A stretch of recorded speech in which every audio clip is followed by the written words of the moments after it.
పరమేశ్వర స్వరూపమైన సభకి నమస్కారం. సుందరకాండలో అన్వేషణ ఘట్టం దగ్గర పరమాద్భుతమైనటువంటి సన్నివేశం ఏమిటంటే, మనసు ఎంత రంజిల్లుతున్నా, ఎంత సీతమ్మ గురించి పరివేదన పొందుతున్నా, సీతామాత దర్శనం కోసమని ఆ అన్వేషణ ఎంత అకుంఠిత దీక్షతో కొనసాగుతున్నా, శరీరానికి ఒక ధర్మం ఉంటుంది. ఆ శరీరం బడలిపోవడం అన్నది ఒకటి ఉంటుంది, దానికి ఆకలి వేయడం అన్నది ఒకటి ఉంటుంది, దాహం వేయడం అన్నది ఒకటి ఉంటుంది. ఒకవేళ మనసు ఇతర కార్యక్రమం మీద నిమగ్నమైనటువంటి కారణం చేత ఉపాధి పడుతున్నటువంటి ఖేదాన్ని, ఉపాధికి ఏర్పడినటువంటి అవసరాన్ని మనసు విస్మరించిన పదార్థం ఎదురుగుండా వచ్చి నన్ను నువ్వు తిను అన్నట్లుగా కనపడుతోందనుకోండి, అప్పుడు ఎవరికైనా సరే ఆ బడలిక గుర్తు రావడం, ఆకలి వెయ్యడం, అయ్యో తిని చాలాసేపు అయింది, ఏదో ఒకటి నోట్లో వేసుకుందాం అని అనిపించడం పరమ సహజమైనటువంటి విషయం. సుందరకాండలో మహర్షి ఒక అద్భుతాన్ని ఆవిష్కరించారు. హనుమ అన్వేషణం చేసేటప్పుడు దదర్శ హరిషార్దూలస్తస్య రక్షపతి గృహీ మృగాణం మహిషాణాంచ వరాహాణాంచ భాగశః అన్నారు. అక్కడ అంతఃపురంలో ఎన్నో పదార్థములు వండి సిద్ధంగా ఉంచారు. అందులో లేడి మాంసం, జింక మాంసం, అడవి పంది మాంసం, దున్నపోతు మాంసం దగ్గర నుంచి అనేక రకములైనటువంటి పదార్థములను వండారు. అవి మూతలు తీసి ఉన్నటువంటి కారణం చేత, కొంతమంది కొంత తిని విడిచిపెట్టినటువంటి కారణం చేత ఎంత గొప్ప సువాసనలు వస్తున్నాయంటే, తల్లి బిడ్డని భోజనానికి పిలిచినప్పుడు ఎంత ప్రేమతో పిలుస్తుందో అంత ప్రేమగా రా నన్ను తిను, రా నన్ను తిను అని పిలుస్తున్నట్లుగా వస్తున్నాయిట వాసనలు. అమ్మ భోజనానికి పిలిస్తే ఏ పిల్లవాడైనా సరే వశవర్తి అవుతాడు. అమ్మ పిలుపు అంత అందంగా ఉంటుంది అన్నం పెట్టడంలో.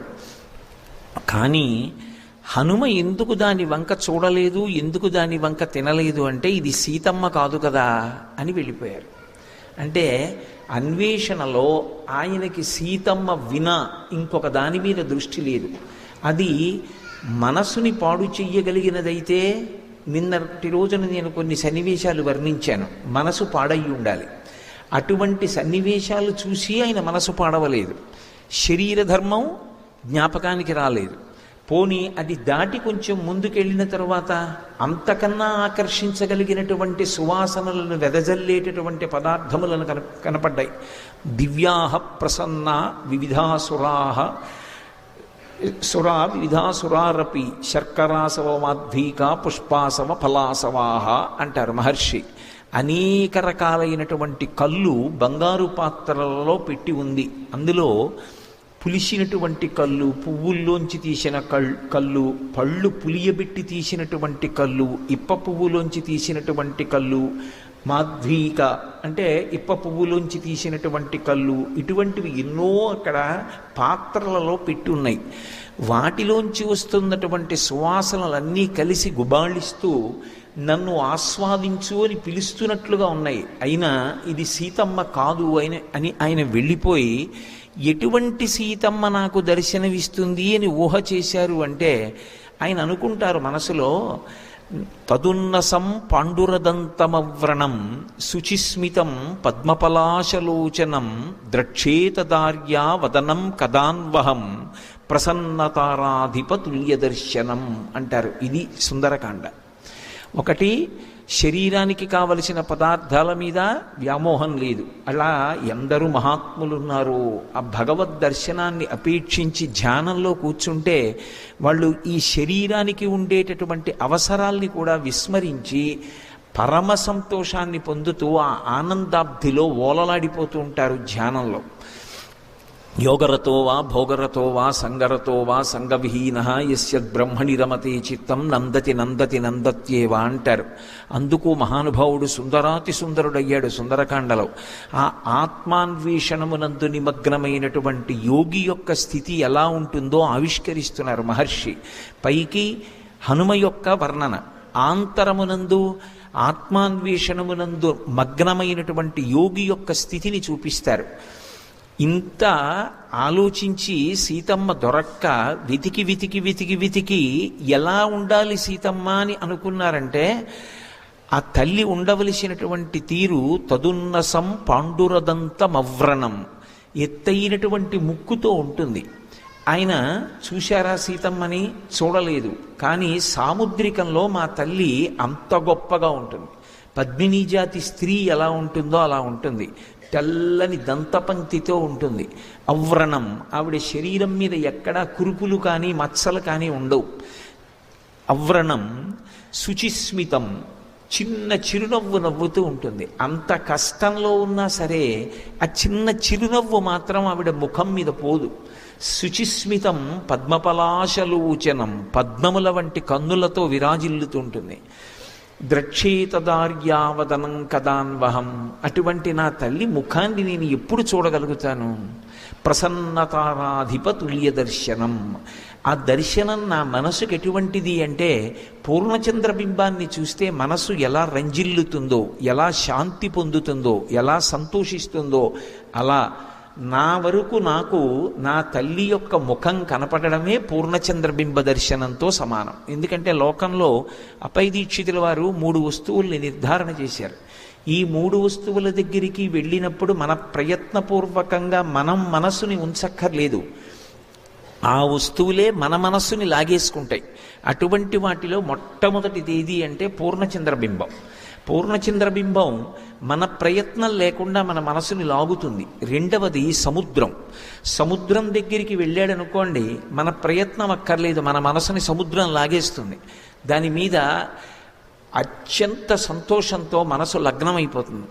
అలాగే మూడవది ఏనుగు. ఏనుగు వంక చూస్తే పిల్లలు పెద్దలు అందరూ కూడా కన్ను కదపలేరు. ఆ ఏనుగు వంక చూసి మురిసిపోతారు. అందుకే వినాయకుడు ఏనుగు ముఖంతో ఉంటాడు.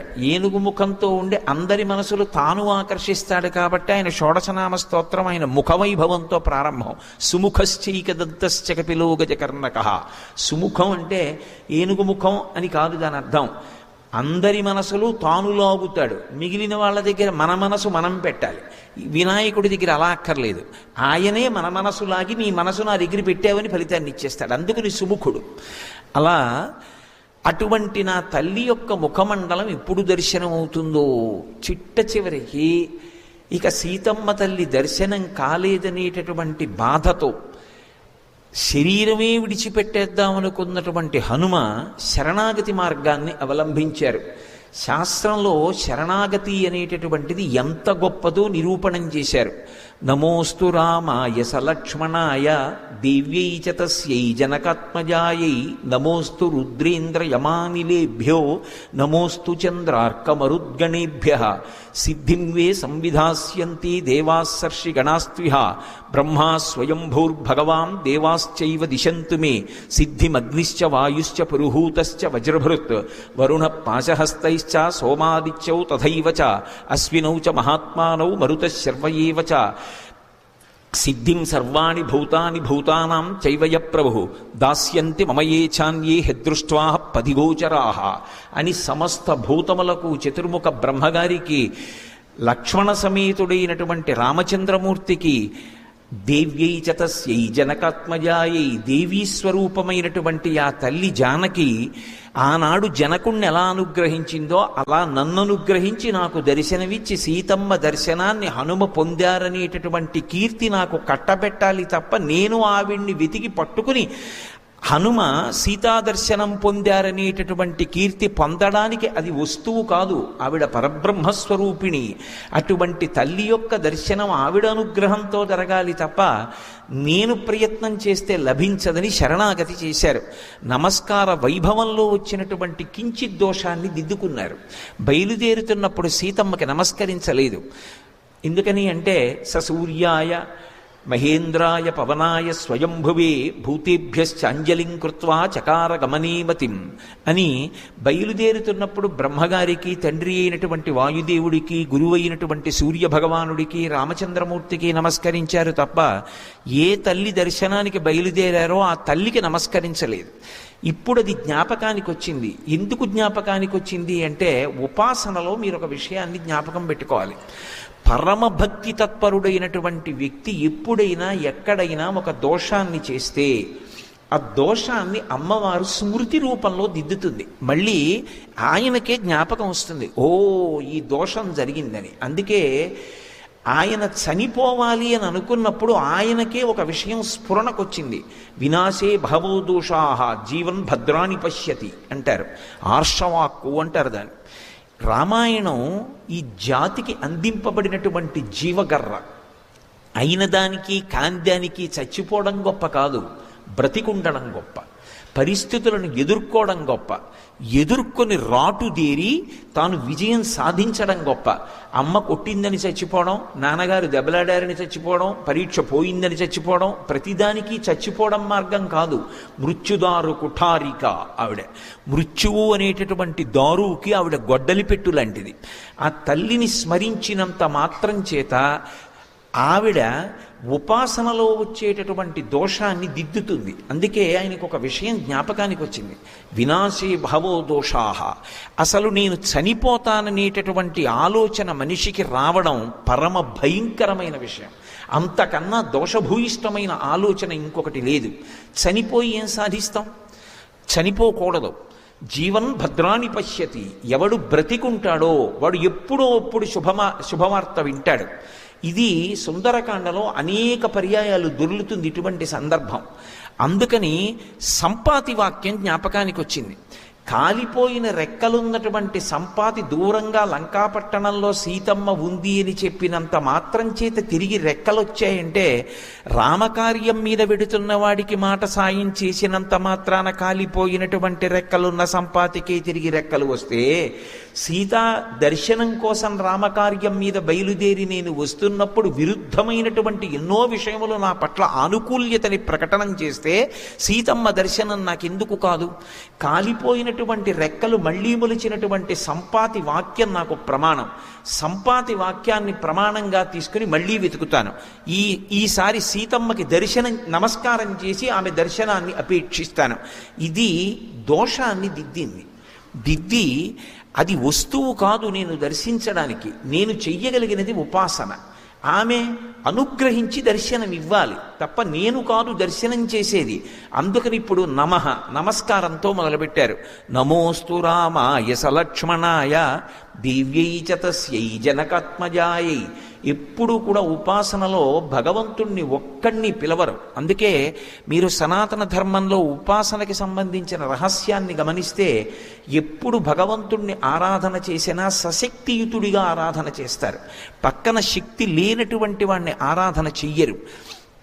ఏదో శిచీ పురంధరాభ్యాం నమః, వాణీ హిరణ్యగర్భాభ్యాం నమః, పార్వతీ పరమేశ్వరాభ్యాం నమః, సీతారామాభ్యాం నమః అలా అంటాం తప్ప పక్కన అమ్మవారు లేనటువంటి వారికి సంప్రదాయంలో ఉపాసన రీత్యా పూజ చేయరు.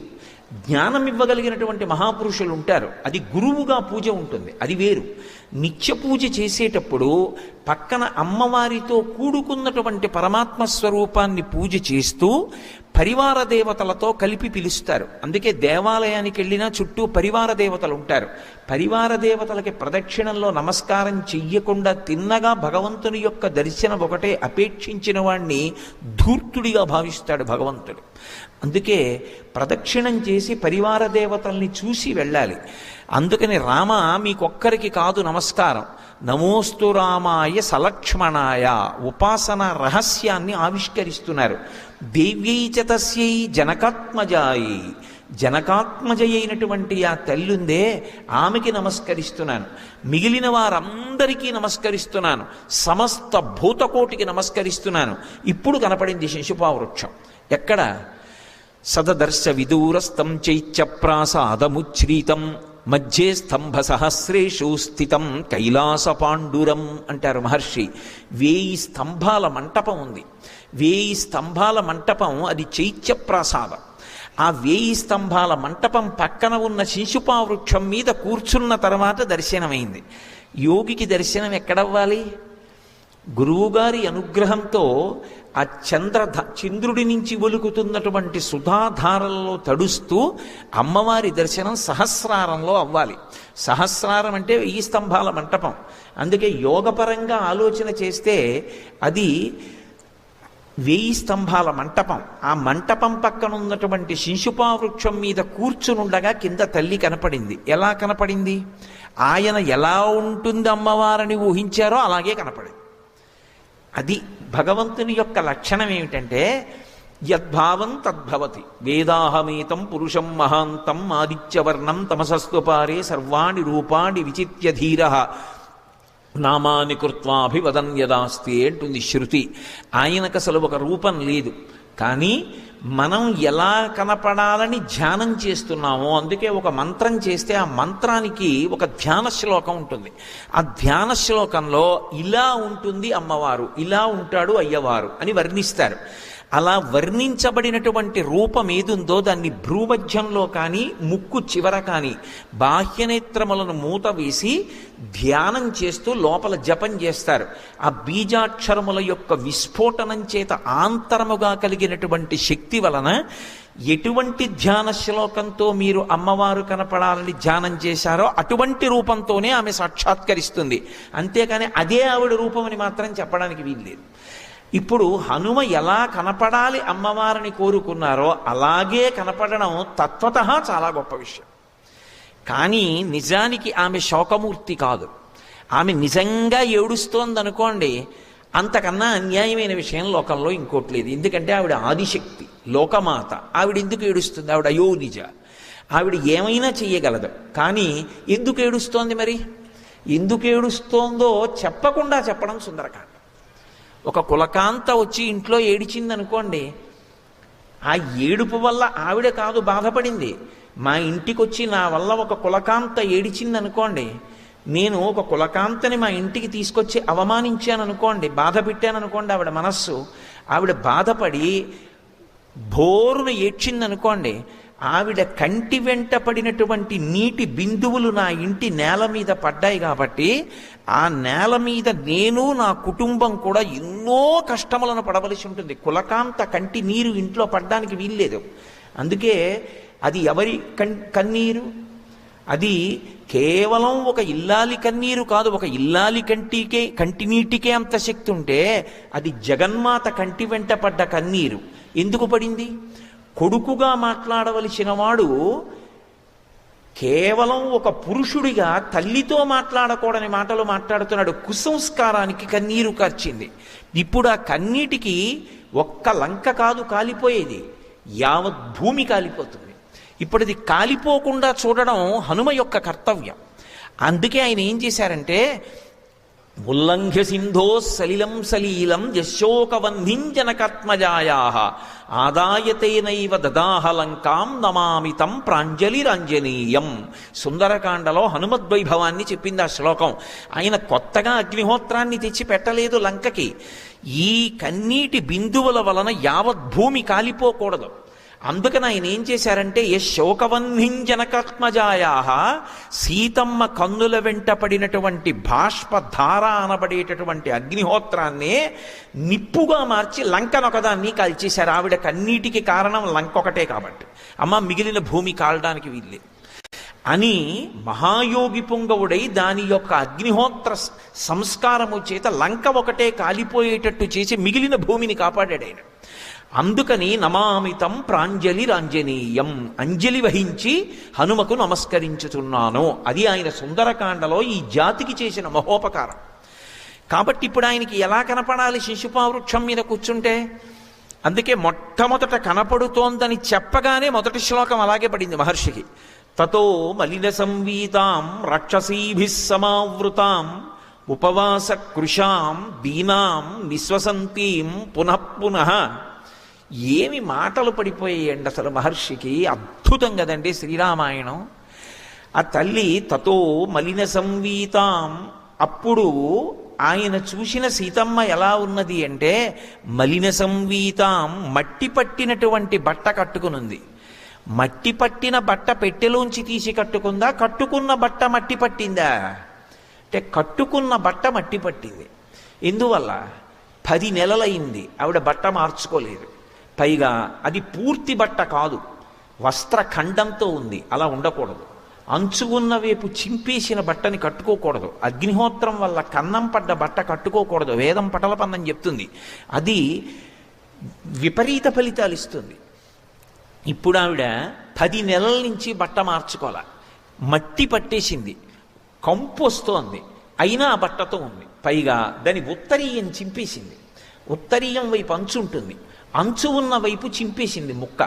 చింపి ఆభరణములు మూట కట్టి కిష్కింధ వైపు వదిలేసింది కాబట్టి ఇప్పుడు ఆవిడ కట్టుకున్నది బట్ట కాదు, వస్త్రఖండం. అలా కట్టుకోకూడదు బట్టని, వస్త్రఖండాన్ని కట్టుకోరు. అందుకే మరొకలా అనుకోకండి, నేను ఉన్న శాస్త్రం చెప్పగలనంతే, విమర్శించడం నా ఉద్దేశ్యం కాదు. ఎప్పుడైనా సరే కత్తెర పెట్టి ముక్కలు చేసి మళ్ళీ కుట్టిన బట్ట కట్టుకున్నాడు అనుకోండి, వైదిక కర్మకి అర్హత ఇవ్వరు. అందుకే తిరుమల లాంటి దేవాలయాల్లోకి వెళ్ళినప్పుడు సాంప్రదాయమైన వస్త్రధారణ చెయ్యండి అని ఎందుకంటారంటే, మనని బాధ పెట్టడం వల్ల ఉద్దేశ్యం కాదు, మనకి ఫలితం కట్టపెట్టాలి అని. ఒకసారి వస్త్రాన్ని కత్తెర పెట్టి కానీ కత్తిరించేశారనుకోండి ముక్కల కింద, వస్త్రానికి ఉన్నటువంటి అధిదేవతలందరూ కూడా విడిచిపెట్టేస్తారు. ప్రతి పోగుకి దేవతలు ఉంటారు.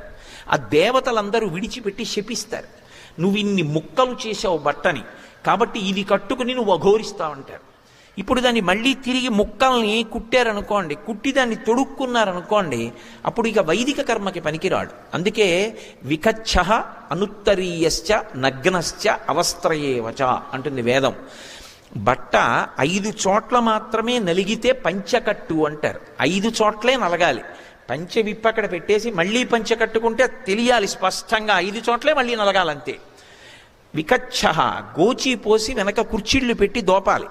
అనుత్తరీయశ్చ పైన ఉత్తరీయం లేకపోతే, నగ్నశ్చ బట్టలే కట్టుకోని వాడితో, అవస్త్రయేవచ అసలు ఏ బట్టలు లేని వాడితో, ఒకవేళ నూలుపోగొంటి మీద ఏదైనా ఉన్న యజ్ఞోపవీతం లాంటిది, అవస్త్రయేవచ. అందుకని శాపానికి గురైపోతాడు. అలా పూజ చేశాడు కాబట్టి వ్యతిరేక ఫలితం వస్తుంది. అందుకు పెద్ద పెద్ద దేవాలయాల్లో అయ్యో పాపం వీళ్ళు ఇంత దూరం నుంచి కష్టపడి వచ్చారు, పాపం ఏదో సేవ చేసుకోవాలని వచ్చారు, అమాయకులు తెలియక ఏవేవో బట్టలు కట్టుకుని వచ్చేస్తే ఇంత కష్టపడింది వాళ్ళకి ఫలితం రాదు, ఏమో వాళ్ళ అమాయకత్వం చూసి పరమేశ్వరుడు ఇస్తాడేమో తెలియదు. కానీ ఒక దేవాలయాన్ని నిర్వహిస్తున్నటువంటి అధికారులుగా మనకు ఒక కర్తవ్యం ఉంది కదా, మనం చెప్పాలి కదా వాళ్ళకి. చెప్పకపోతే మనం దోషం చేసినట్టు అవుతుందని, అయ్యా సంప్రదాయ వస్త్రాలు కట్టుకోండి, సంప్రదాయ వస్త్రాలు కట్టుకోండి అని పోరు పెడతారు. అది బాధ పెట్టడానికో ఎవరినో హింస పెట్టడానికో అనుకోకూడదు. దాని వెనక ఉన్నటువంటి తాత్పర్యాన్ని సహృదయంతో గమనించాలి. ఇప్పుడు సీతమ్మ మలిన సంవీతాం, ఆ బట్ట తడపలేదు, ఆరైలేదు, ఉత్తరీయం లేదు, వస్త్రఖండాన్ని కట్టుకుంది. ఇప్పుడు మట్టి బట్ట కట్టుకుంది. ఎవరావిడ? అయోనిజ, రామచంద్రమూర్తి ఇల్లాలు, మహాపతివ్రత, జనక మహారాజు గారి కూతురు, దశరథుడి పెద్ద కోడలు. ఏమామె కర్మ అంటే, లంకలో లేవా బట్టలు? ఇవ్వడా రావణాసురుడు? ఆయన రోజు చెప్పేది నీకు చీనాంబరాలు ఇస్తాను కట్టుకోమంటాడు. ఆవిడ కట్టుకోదు. ఎందుకని అంటే, తనను కామించిన పురుషుడి యొక్క సంస్థానంలో బట్ట ఆవిడ కట్టదు. ఇప్పుడు 10 నెలల నుంచి ఒక కులకాంత, ఒక మహాపతివ్రత వస్త్రఖండాన్ని ఒక్కదాన్నే కట్టుకుని ఉండిపోయింది. అతను చేసినటువంటి దురాగతానికి ఎంత తపస్సు చేసిన వాడు కానివ్వండి, రోమకూపాల్లోంచి ఎంత తేజస్సు వస్తుండనివ్వండి, ఈ చేసినటువంటి పాపం రోజు రోజుకి ఆవిడ బట్ట మార్చకుండా ఏడుస్తుంటే, ఆవిడ కన్నుల వెంట పడుతున్నటువంటి బాష్పధార ఆవిడ బట్ట మీద పడి తడిసిపోతుంటే, లోపల ఉన్నటువంటి యజమాని ఇక బ్రతుకుతాడా? తన మృత్యువుని తాను వండేసుకుంటున్నాడు. ఆవిడ బట్ట మార్చలేదు, మళ్ళీ విషం తిన్నాడు, మళ్ళీ బట్ట మార్చలేదు, మళ్ళీ విషం తిన్నాడు. అంటే తాను చనిపోవడానికి కావలసినటువంటి విషాన్ని తాను వండుకోవడం మొదలుపెట్టాడు. అందుకే మీరు రామాయణం చదివితే మీకు ఒక విషయం అర్థమవుతుంది. నేను మొదటి రోజు మనవి చేశా, వాల్మీకి రామాయణం ఒక్కటే పరమసత్యము, అంటే యథార్థమైన గాథ. సీతాపహరణం చేసినప్పుడు ఏదో భూమిని పైకెత్తి తెచ్చాడని లేదు రామాయణంలో. ఆవిడ జుత్తు పట్టుకుని ఆమె తొడల కింద చెయ్యి పెట్టి ఎత్తి పట్టుకెళ్ళాడు రావణాసురుడు. ఆవిడికి స్పృహ లేదా సమయంలో హారామ హాలక్ష్మణ అని విలపిస్తూ ఉండగా తీసుకెళ్ళాడు. ఒళ్ళో కూర్చోబెట్టుకుని తీసుకెళ్ళాడు నొక్కి పట్టి. అలా తీసుకెళ్తున్నప్పుడు బ్రహ్మగారు సమాధిలో ఉన్నాడు. ఉలిక్కి పడ్డాడు ఆవిడ అరుపుకి. ఉలిక్కి పడి ఆయన చూసి అన్నాడు, చాలా సంతోషంగా ముఖం పెట్టి, అబ్బా నీ తపస్సు నిన్ను కాపాడిందిరా, ఇన్నాళ్ళు నువ్వు చచ్చిపోవడానికి కావలసిన అన్నం వండుకుంటున్నావురా అన్నాడు. అంటే మీరు ఒకటి గమనించండి, ఈ దేశంలో గొప్ప తపస్సు చేసినటువంటి వ్యక్తి యొక్క శక్తి ఎటువంటిదో, ఏ తపస్సు చెయ్యవలసిన అవసరం లేకపోయినా ఒక స్త్రీ గౌరవం అటువంటిది. ఒక స్త్రీ జోలికి వెళ్ళడం, ఒక స్త్రీని నిష్కారణంగా అనరాని మాటలు అని బాధ పెట్టడం, ఆమె కళాశాలకి వెళ్ళి చదువుకునేది కానివ్వండి, ఉద్యోగానికి వెడుతున్నది కానివ్వండి, ఒక్క పిల్లే కనపడింది కదా అని చెప్పి మన నోటికొచ్చినట్టు వదరితే అది మనం విషాన్ని వండుకుంటున్నట్టు. దాని ఫలితాన్ని చిట్ట చివర అనుభవించవలసి వస్తే 10 తలకాయలుంటే ఆగలేదు, తెగిపోయాయి. అందుకే రామాయణం సుందరకాండ ఎంతకాలం ప్రచారంలో ఉంటుందో అంతకాలం పిల్లల్లో కుభావములు పుట్టవు. వాళ్ళకి అందించేవన్నీ విషంతో కూడుకున్నవి అందించవలసిన అమృతాన్ని అందించకుండా వాళ్ళు చెడిపోతున్నారని గుండెలు బాదుకుంటే ఎవరిది దోషం? అంతకన్నా ఒక్క మాట నేను మాట్లాడక్కర్లేదు. కాబట్టి తతో మలిన సంవీతాం, ఆమె మట్టి పట్టిన బట్ట కట్టుకుని ఉంది. బాహ్యంలో వర్ణన, మట్టి పట్టిన బట్ట కట్టుకుంది, ఆవిడ సౌందర్యం అది. ఏమా సౌందర్యం? అంతఃసౌందర్యం. తనని కామించినటువంటి దౌర్భాగ్యుడి ఇంట్లో ఉన్న బట్ట తాను కట్టదు. అది ఏమైనా కానీ ఆ బట్టతోనే ఉంటుంది. 10 నెలలు అయింది, అలాగే ఉంటుంది. ఐశ్వర్యం ఉండి కాల్చనా, తాను ఎత్తుకొచ్చిన కులక అంతా బట్ట మార్చుకోలేదు, తాను ఇన్ని చీనాంబరాలు కట్టుకు పడుకుంటే ఎవడికి కావాలి? అంటే తాను వెళ్ళిపోయే రోజులు దగ్గరికి వస్తున్నాయి. అది ఆమె సౌందర్యం, అది ఆయన దుశ్శీలత. ఇది గమనించి అలాగే అమ్మవారు ఉంటుంది తప్ప ఇంకొకలా ఉండదు, సంతోషంగా నవ్వుతూ ఉండదు. ఆమె ఎంతో ఆనందంగా ఏదో బట్టలు కట్టుకుని ఉండదు అని మనసులో ధ్యానం చేయడం హనుమ యొక్క సౌందర్యం. అలా ఉన్నటువంటి స్త్రీ దగ్గరికి వచ్చి ఆమె మనసు ఇంకా బాధపడేటట్టు మాట్లాడితే అంతకన్నా దారుణమైనటువంటిది ఇంకొకటి ఉండదు. వాడు వేదం చదువుకున్నవాడైతే ఎవడకు కావాలి? వాడు పూజలు చేసిన వాడైతే ఎవడకు కావాలి? పుష్పక విమానం ఉన్నవాడైతే ఎవడకు కావాలి? విశ్వవసో బ్రహ్మ కొడుకైతే ఎవడకు కావాలి? ఆచరణ లేని నాడు వాడు ఎంత చదువుకున్నవాడైనా దాని వలన ఉపయోగము లేదు. అందుకే రామాయణానికి తీర్పు రాముడు అయోధ్యకాండలో చెప్పాడు, చారిత్రమేవ వ్యాఖ్యాతి వీరం పురుషమానినం. నువ్వు ఎంత గొప్పవాడివో నీ పక్కన ఉన్నటువంటి విషయాల గురించి మేము ఆలోచించాం. నీ నడవడి చెప్పు, నీ ప్రవర్తన ఎలా ఉంటుంది? నువ్వు ఎప్పుడు ఎలా ఉండాలో అలా ఉంటావా? సమయాన్ని బట్టి, కాలాన్ని బట్టి, దేశాన్ని బట్టి, వర్ణాన్ని బట్టి, ఆశ్రమాన్ని బట్టి ఆచరించవలసిన ధర్మాన్ని ఆచరిస్తావా? పెద్దలు చూపించిన సంప్రదాయంలో నడవగలవా? అలా నడవగలిగితే చెప్పు, నెత్తి మీద పెట్టుకుంటాం. చారిత్రమేవ వ్యాఖ్యాతి. నీకు తెలుసు కానీ ఆచరించవు, అక్కర్లేదు, పక్కన పెట్టేస్తారు. అందుకే నేను ఆచరిస్తాను, తెలుసుకుని ఉండడం ఒక్కటి కాదు, ఆచరించడం నా ధర్మం అంటాడు రామచంద్రమూర్తి. అన్నీ తెలుసు, ఆచరణ అక్కర్లేదు రావణాసురుడికి.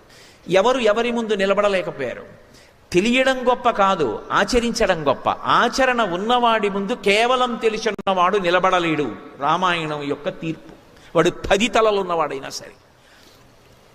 ఒక్కొక్క శ్లోకంలో ఒక్కొక్క మాటని ఇలా అన్వయం చేశారనుకోండి, ఎన్ని విధాల సౌందర్యం అది. అప్పుడు నేను ఒక్క శ్లోకం ఎన్నాళ్ళు చెప్పవలసి ఉంటుంది. కాబట్టి నేను అందించాను కాబట్టి మీరు అలా అన్వయం చేసుకోగలిగిన సమర్థులు నీ చెప్తే కాదు, నాకు చెప్పగలిగినంత సమర్థులు. కానీ వినయంగా వినడం మీ యొక్క గొప్పతనం కాబట్టి వింటున్నారంతే. కాబట్టి తతో మలిన సంవీతాం రాక్షసీభిః సమావృతాం. చుట్టూ రాక్షస స్త్రీలను ఉంచాడు. ఏమి రాక్షసుల్ని ఎందుకు పెట్టడు అంటే అది ఆయన యొక్క కామానికి పరాకాష్ఠ. తాను కామించిన స్త్రీని వేరొక పురుషుడైన రాక్షసుడు కూడా చూడకూడదు. రాక్షసి స్త్రీలే చూడాలి అక్కడ తప్ప మగవాళ్ళు కూడా చూడడానికి వీల్లేదు. 2, ఇప్పుడు ఆమె కష్టాన్ని ఎవరికి చెప్పుకోవాలి? ఆమె మనుష్య కాంతగా నటిస్తోంది, అయోనిజయ అయినా కూడా. మనిషికి కష్టం వచ్చినప్పుడు ఓదార్పు ఏమిటంటే ఎవరికైనా చెప్పుకోవడం. ఎవరికైనా చెప్పుకుంటే ఎంత కష్టమూ కొంత తీరిపోతుంది. ఇప్పుడు ఆవిడికి చెప్పుకోవడానికి ఎవరున్నారు? రాముడికి హనుమ ఉన్నారు.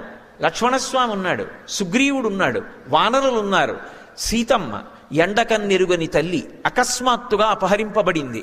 కనీసం తన కష్టం చెప్పుకోవడానికి ఒక మనిషి లేడు. సరికదా, ఒక రాక్షసుడిని ఎవరినైనా అక్కడ పెడితే రాక్షసుడు ఆమె వంక చూసేస్తాడేమో, చూడ్డానికి కూడా వీల్లేదు. ఆయన సొత్త, ఆమె రామచంద్రమూర్తి సొత్తు. ఇలా నిర్ణయించడానికి ఆయనెవరు? రావణుడు. ఇప్పుడు రాక్షసీభి సమావృతాం, మనస్సు ఎంత క్రౌర్యంతో ఉన్నదో, ఎంత రాక్షస బుద్ధి ఉన్నవాడో రావణుడు శ్లోకం చెప్తోందా చెప్పట్లేదా? ఇంతమంది మధ్యలో ఉంటూ కూడా తన కష్టం చెప్పుకోవడానికి మనిషి లేడు. అసలు బ్రతకడం సాధ్యమా? పిచ్చెక్కిపోతుంది ఇంకోళ్ళకైతే. ఆవిడ తపస్సు చేస్తోంది రాముడి కోసం. ప్రతికూల పరిస్థితులు వచ్చినప్పుడు ప్రతికూల పరిస్థితులలో మనసు విచలం కాకుండా, కదిలిపోకుండా నిలబెట్టి రామ పాదములను లోపల ఆశ్రయించింది. పైకి అరే రే రే రే ఇలా ప్రవర్తిస్తున్నాడే అని ఆయన యొక్క దౌష్ట్యానికి ఏడుస్తోంది. ఎవరు కాలిపోతారు ఈ దుష్ప్రవర్తనకి? రాక్షసీభి సమావృతాం అంటే, అందుకే మహానుభావుడు స్వామి వివేకానందుడు ఒక మాట అన్నాడు, అసలు ఎక్కడా ప్రపంచ వాంగ్మయంలో ఇక సీతమ్మ తల్లి లాంటి వ్యక్తి ఇక పుట్టదు. ఆ తల్లికి ఆ తల్లియే సాటి. మహాపతివ్రత, అద్భుతమైన నడవడి ఆ తల్లిది అన్నాడు. కాబట్టి రాక్షసీభి సమావృతాం ఉపవాస కృషాం, ఆమె ఉపవాసాలు చేస్తోంది. ఉపవాసాలు అంటే అశనం అంటే అన్నం తినకుండా ఉండడం.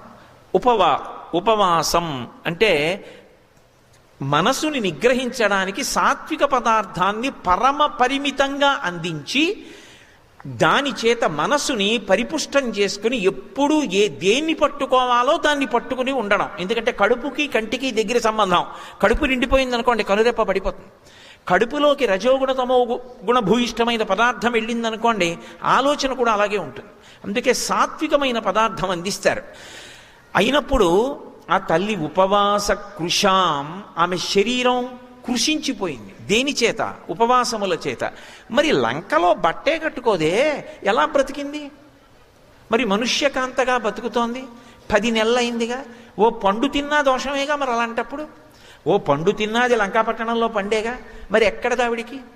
అంటే ఆవిడ పాతివ్రత్య శక్తి అటువంటిది. ఆవిడ శరీరము నిధనం కాకూడదని దేవేంద్రుడు ప్రతిరోజు పాయసాన్నం పంపేవాడు ఆవిడికి. ఆమె ఆ పాయసాన్ని దేవతలు తీసుకొస్తే స్వీకరించేది.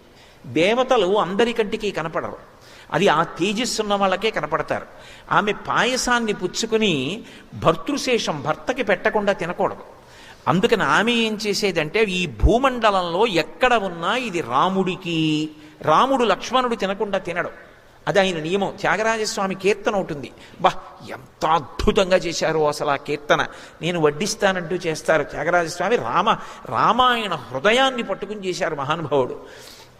అందుకని ఈ భూమి మీద ఎక్కడ ఉన్నా రామలక్ష్మణుల యొక్క కడుపు నిండుగాక అని వాళ్ళ ప్రీత్యర్థం ముందు భూమి మీద వదిలిపెట్టేది కొంత పాయసం. బహుపరిమితంగా శరీరాన్ని నిలబెట్టుకోవడానికి కొంత పాయసాన్ని ఆవిడ పుచ్చుకునేది. ఇప్పుడు ఆవిడ లంకలో అన్నపు మితుకు కూడా తినలేదు. ఉపవాస కృషాం, తన ఇంట 10 నెలల నుంచి ఉన్నటువంటి ఒక మహాపతివ్రత పిడికెడు మెతుకులు తన ఇంట్లో తినలా. ఒక కాయ కానీ ఒక పండు కానీ ముట్టుకోలా. ఎవరికి ప్రమాదం ఇది? ఎవడు ఈ పాపానికి బాధ్యత? ఎవడి ఖాతాలో కెడుతుంది ఈ పాపం? ఇవన్నీ మహర్షి చెప్తున్నారా? చెప్పకుండా చెప్పడం మహర్షి కావ్యరచనలో సౌందర్యం. అందుకు సుందరకాండ. ఉపవాస కృషాం దీనాం, ఆమె మహాదీనంగా ఉంది. సాధారణంగా లోకంలో దీనుడు అన్న మాటకు అర్థం ఏమిటంటే తనకి తాను సహాయం చేసుకోలేనివాడు.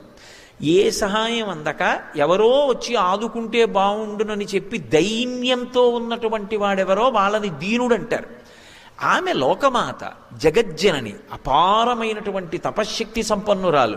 మరి ఆవిడ దీనురాలు ఏమిటి? ఆవిడ ఎందుకు తనని తాను రక్షించుకోదు? ఆవిడ తలుచుకుంటే, ఆవిడ అగ్నిహోత్రుని ఒక్క ప్రార్థన చేసిందనుకోండి, దేవతలను ఒక్క ప్రార్థన చేసిందనుకోండి, ఆవిడ ఉత్తర క్షణంలో మళ్ళీ కళ్ళు తెరిచేటప్పటికీ ప్రస్రవణ పర్వతం మీద ఉంటుంది రామపాదార విందముల యందు.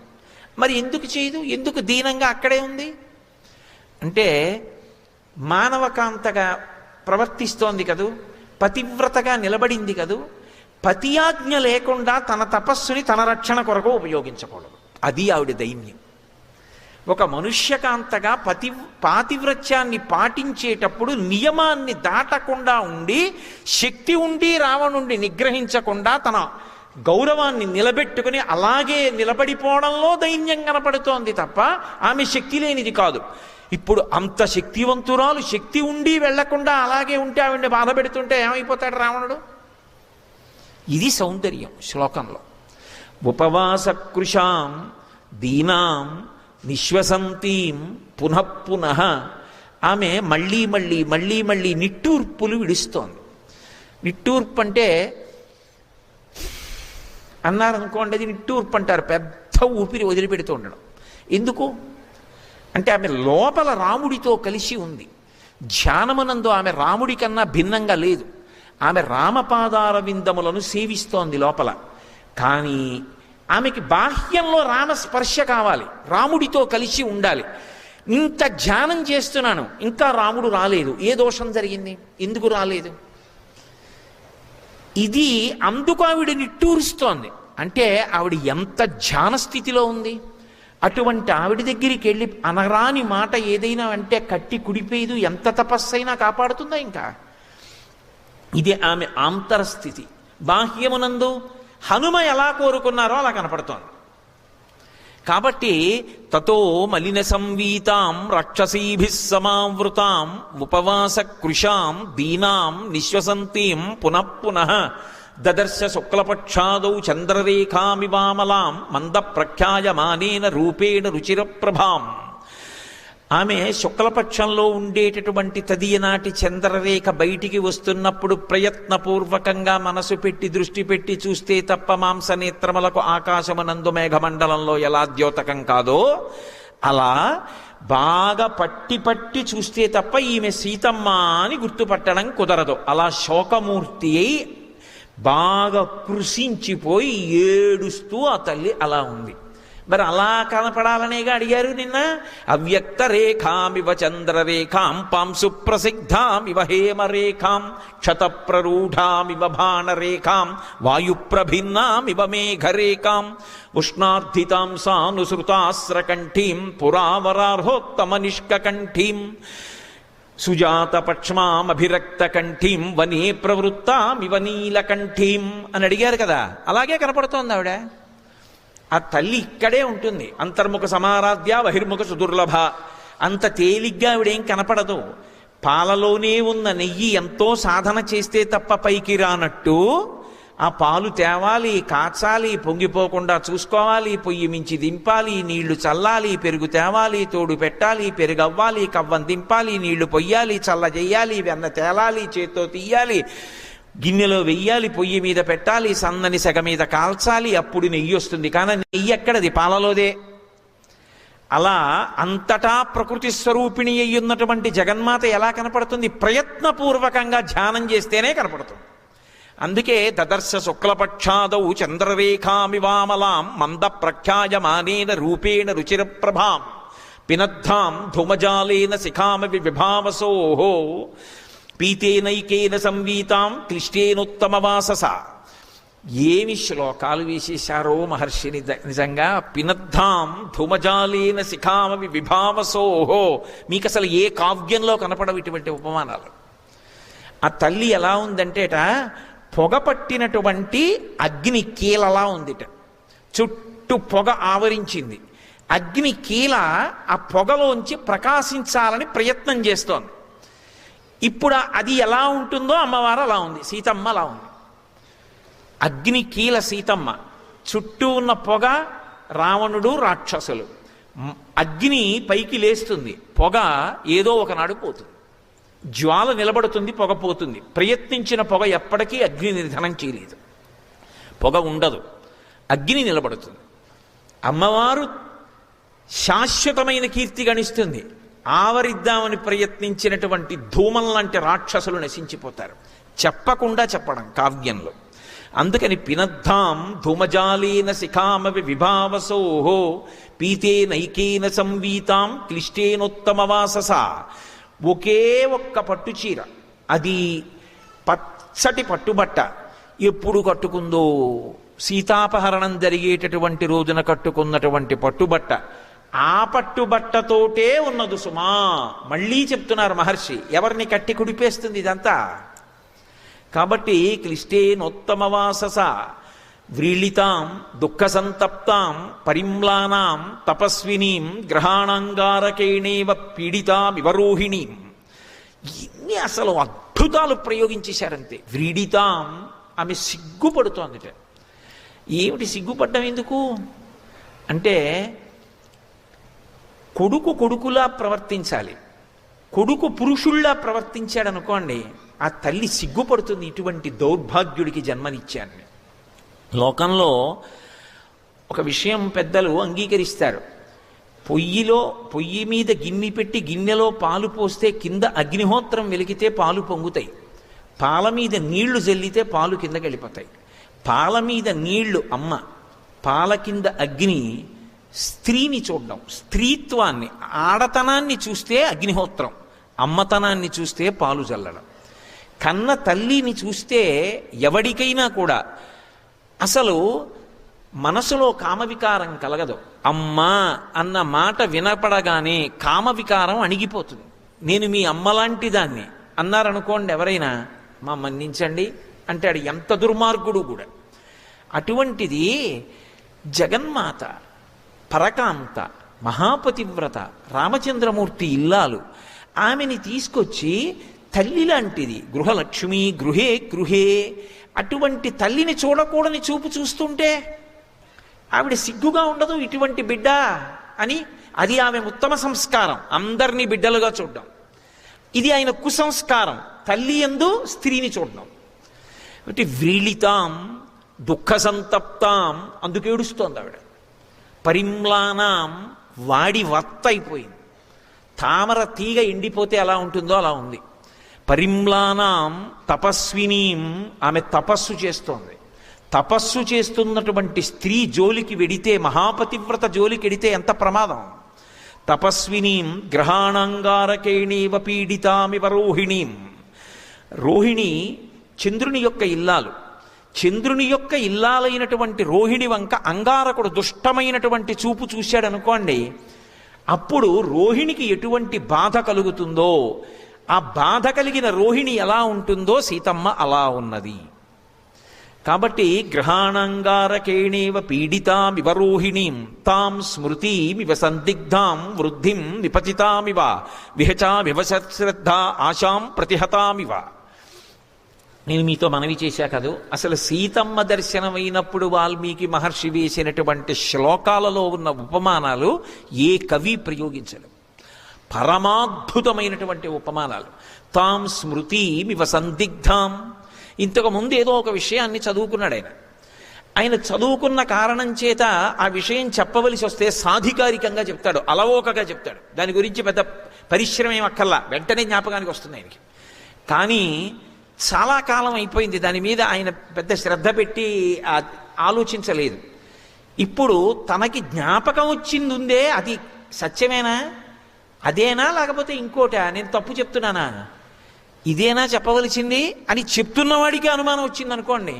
ఇంతకుముందు చెప్పగలిగిన దక్షుడు, కానీ ఇప్పుడు చెప్పేటప్పుడు అది మరుపుకొచ్చి నేను చెప్తున్నది ఇంతకుముందు చెప్పిందేనా, ఇంతకుముందు చెప్పింది సత్యం అదే చెప్తున్నానా, సరిగా జ్ఞాపకం వచ్చిందా, ఇంకోటేదో చెప్పేస్తున్నానా అని అనుమానం వచ్చిందనుకోండి. అప్పుడు లోపల ఎంత కుమిలిపోతుంటాడు పైకి మాట్లాడుతున్నా. ఆ స్థితి ఎలా ఉందో సీతమ్మ అలా ఉందిట. అయ్యో బాబాయ్, అది ఎవరైనా అసలు ఉపమానం అలా ప్రయోగించగలరండి? ఆ స్థితి మనస్సులో ఊహించాలంతే. తాం స్మృతిమివ సందిగ్ధాం వృద్ధిం విపతితామివ. ఎంతో వృద్ధిలోకి వచ్చాడు. అబ్బా ఏమి మహానుభావుడండి అని చెప్పుకున్నారు.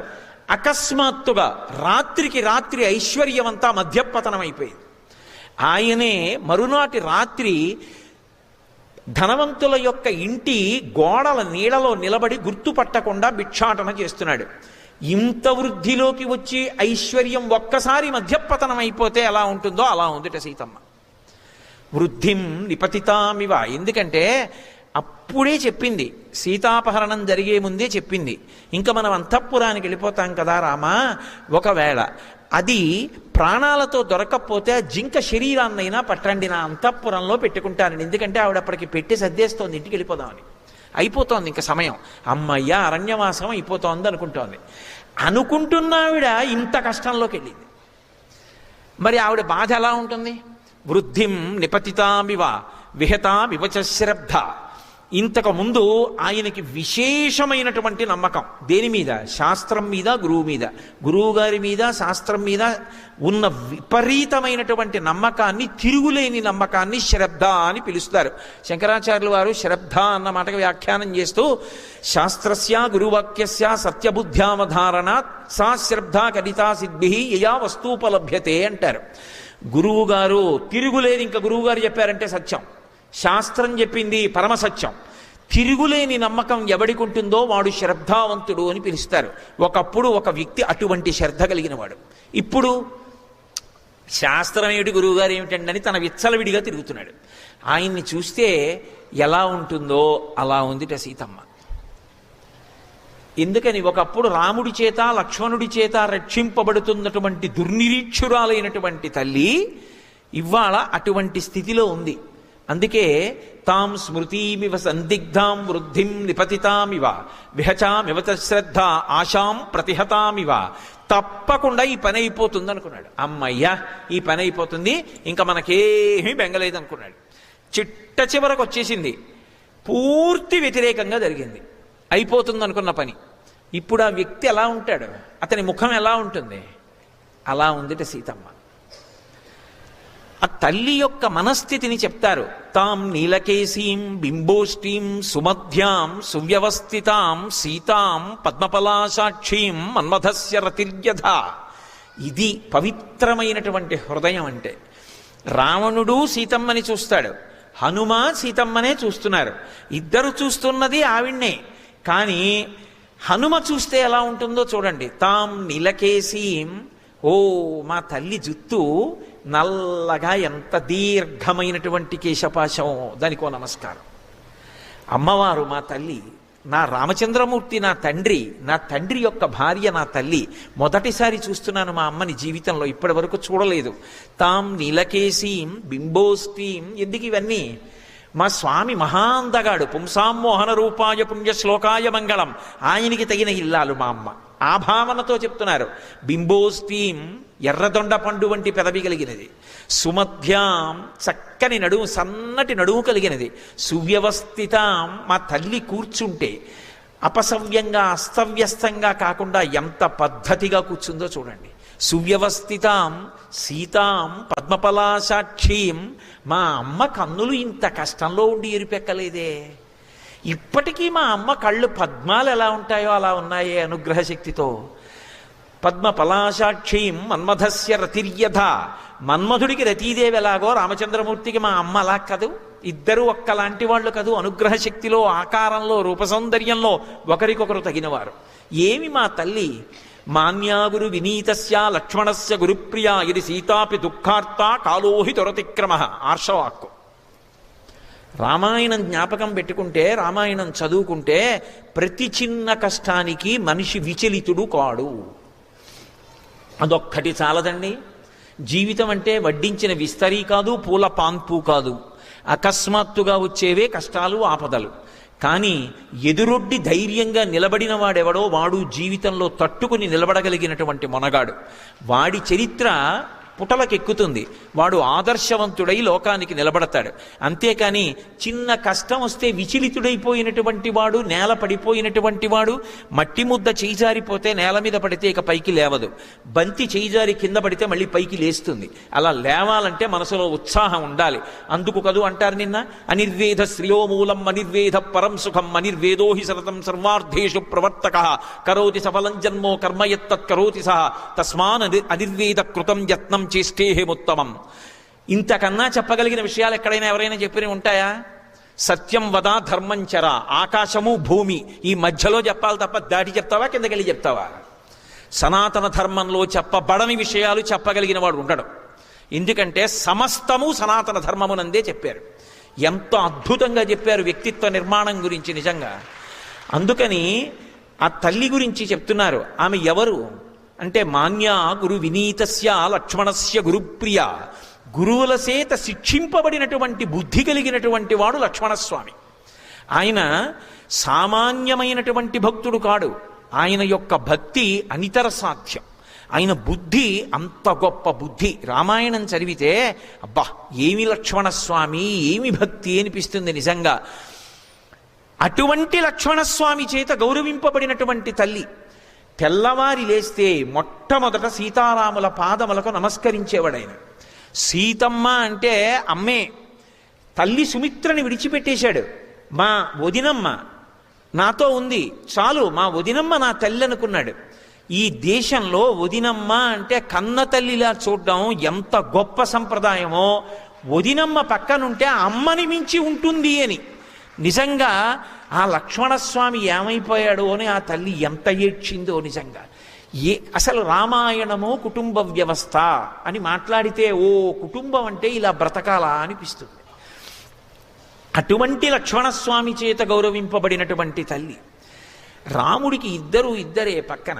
ఎందుకనంటే వాల్మీకి రామాయణంలోది కాదు, కానీ ఆవేశం ఆపుకోలేక ఒక విషయం చెప్తా. సీతారాములు అరణ్యవాసానికి వెళ్తున్నారు. అగ్రత ముందు రాముడు వెడుతున్నాడు, మధ్యలో సీతమ్మ నడుస్తోంది, వెనక లక్ష్మణస్వామి వెడుతున్నారు. వెడుతూ ఉండగా ఒక పెద్ద చెట్టు కనపడింది. ఆ చెట్టుకి తీగ అల్లుకుని పువ్వులు పూసింది, పెద్ద పెద్ద పువ్వులు. రాముడు చటుక్కున ఆగన్నాడు, లక్ష్మణ చూశావా, ఈ చెట్టు చాలా పెద్దదోయ్, కానీ చెట్టుకి చెట్టుగా అందం లేదు. ఈ తీగ చెట్టును అల్లుకుంది, పెద్ద పెద్ద పువ్వులు చెట్టుకి ఒత్తుకునేటట్టుగా అల్లుకుంది, అందుకని ఈ చెట్టుకి ఇంత అందం వచ్చింది, అవునంటావా అన్నాడు. అంటే ఆయన ఉద్దేశం ఏంటంటే పురుషుణ్ణి చెట్టుతో చెప్తారు. నేను చెట్టు లాంటి వాణ్ణి, కానీ నాది కాదో గొప్ప, ఇటువంటి భార్య దొరికింది చూసావా, ఐశ్వర్యం అంతా వదిలేసి కూడా నన్ను అనుగమించి వచ్చింది.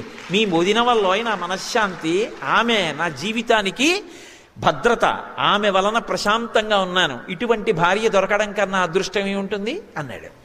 సీతమ్మంది, ఏమో లక్ష్మణ ఆయనకి అలా అనిపించింది, కానీ ఎంత గొప్ప తీగైనా ఎంత పెద్ద పువ్వులైనా ఇటువంటి చెట్టు ఆసరా దొరకకపోతే నేల మీద పడితే మేకలు తినుండేవి. అటువంటి చెట్టు ఆసరా దొరికింది కాబట్టే తీగ శోభిస్తోందండి. అవునా లక్ష్మణ అంది. అంటే నేను ఎంత ప్రేమ కలిగిన దాన్నైనా మీ అన్నగారు లాంటి భర్త దొరకకపోతే నా సౌశీల్యం ఎలా ప్రకాశిస్తుంది? మరి మండోదరి శీలం ప్రకాశించిందా? మహాతల్లి, ఆవిడ గొప్ప పతివ్రత. మరి ఏది సీతమ్మని చెప్పినట్టు చెప్తావా అంటే చెప్పాలి కూడా నిజానికి, కానీ మరి సీతమ్మ వైభవంతో సమానంగా చెప్పట్లేదుగా. కాబట్టి మీ అన్నయ్య గొప్ప అంది. అంటే సీతారాములు ఇద్దరూ కలిసి లక్ష్మణస్వామిని అడిగారు, లక్ష్మణ నిజంగా చెప్పు, చెట్టు వల్ల తీగ కందమా, తీగ వల్ల చెట్టు కందమా అన్నారు. అంటే వదిన వల్ల నా కందమా, నా వల్ల వదిన కందమా చెప్పు అన్నారు. ఆయన అన్నాడు, చెట్టు వల్ల తీగకో తీగ వల్ల చెట్టుకో నాకు తెలియదు, కానీ ఇంత పెద్ద పెద్ద పూలతో అల్లుకున్నటువంటి తీగతో కలిసి ఉన్నటువంటి చెట్టు కింద విశ్రాంతి తీసుకునే అదృష్టం పొందిన బాటసారినైనా నా అదృష్టం. అంటే మీ వంటి అన్నా వదిన సీతారాములు నాకు అన్నా వదినలుగా లభించడం, మిమ్మల్ని సేవించడం నా అదృష్టం అని చెప్పుకున్నాడు.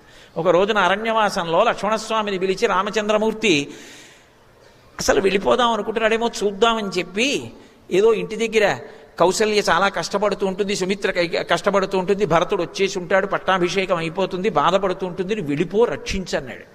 ఆయన అన్నాడు, అలాగే వెళ్ళిపోతాను, కానీ అన్నయ్య నచితేన తయాస్త్వీత నచాహం అపిరాఘవ ముహూర్తమపి జీవావో జలన్మచ్చా వివాధృతౌ అన్నాడు. అన్నయ్య నన్ను వెళ్ళిపో వెళ్ళిపో వెళ్ళిపో అంటున్నావు, మరి సీతమ్మని అంటలేదు వెళ్ళిపోమ్మని. అంటే సీతమ్మ నిన్ను విడిచిపెట్టి ఉండలేదని నీకు నమ్మకం, నేను ఉండగలనని నమ్మకం, నన్ను వెళ్ళిపోమ్మంటున్నావు. నేను వెళ్ళిపోతానన్నయ్య, కానీ ఎలా వెళ్ళిపోతానో తెలుసా?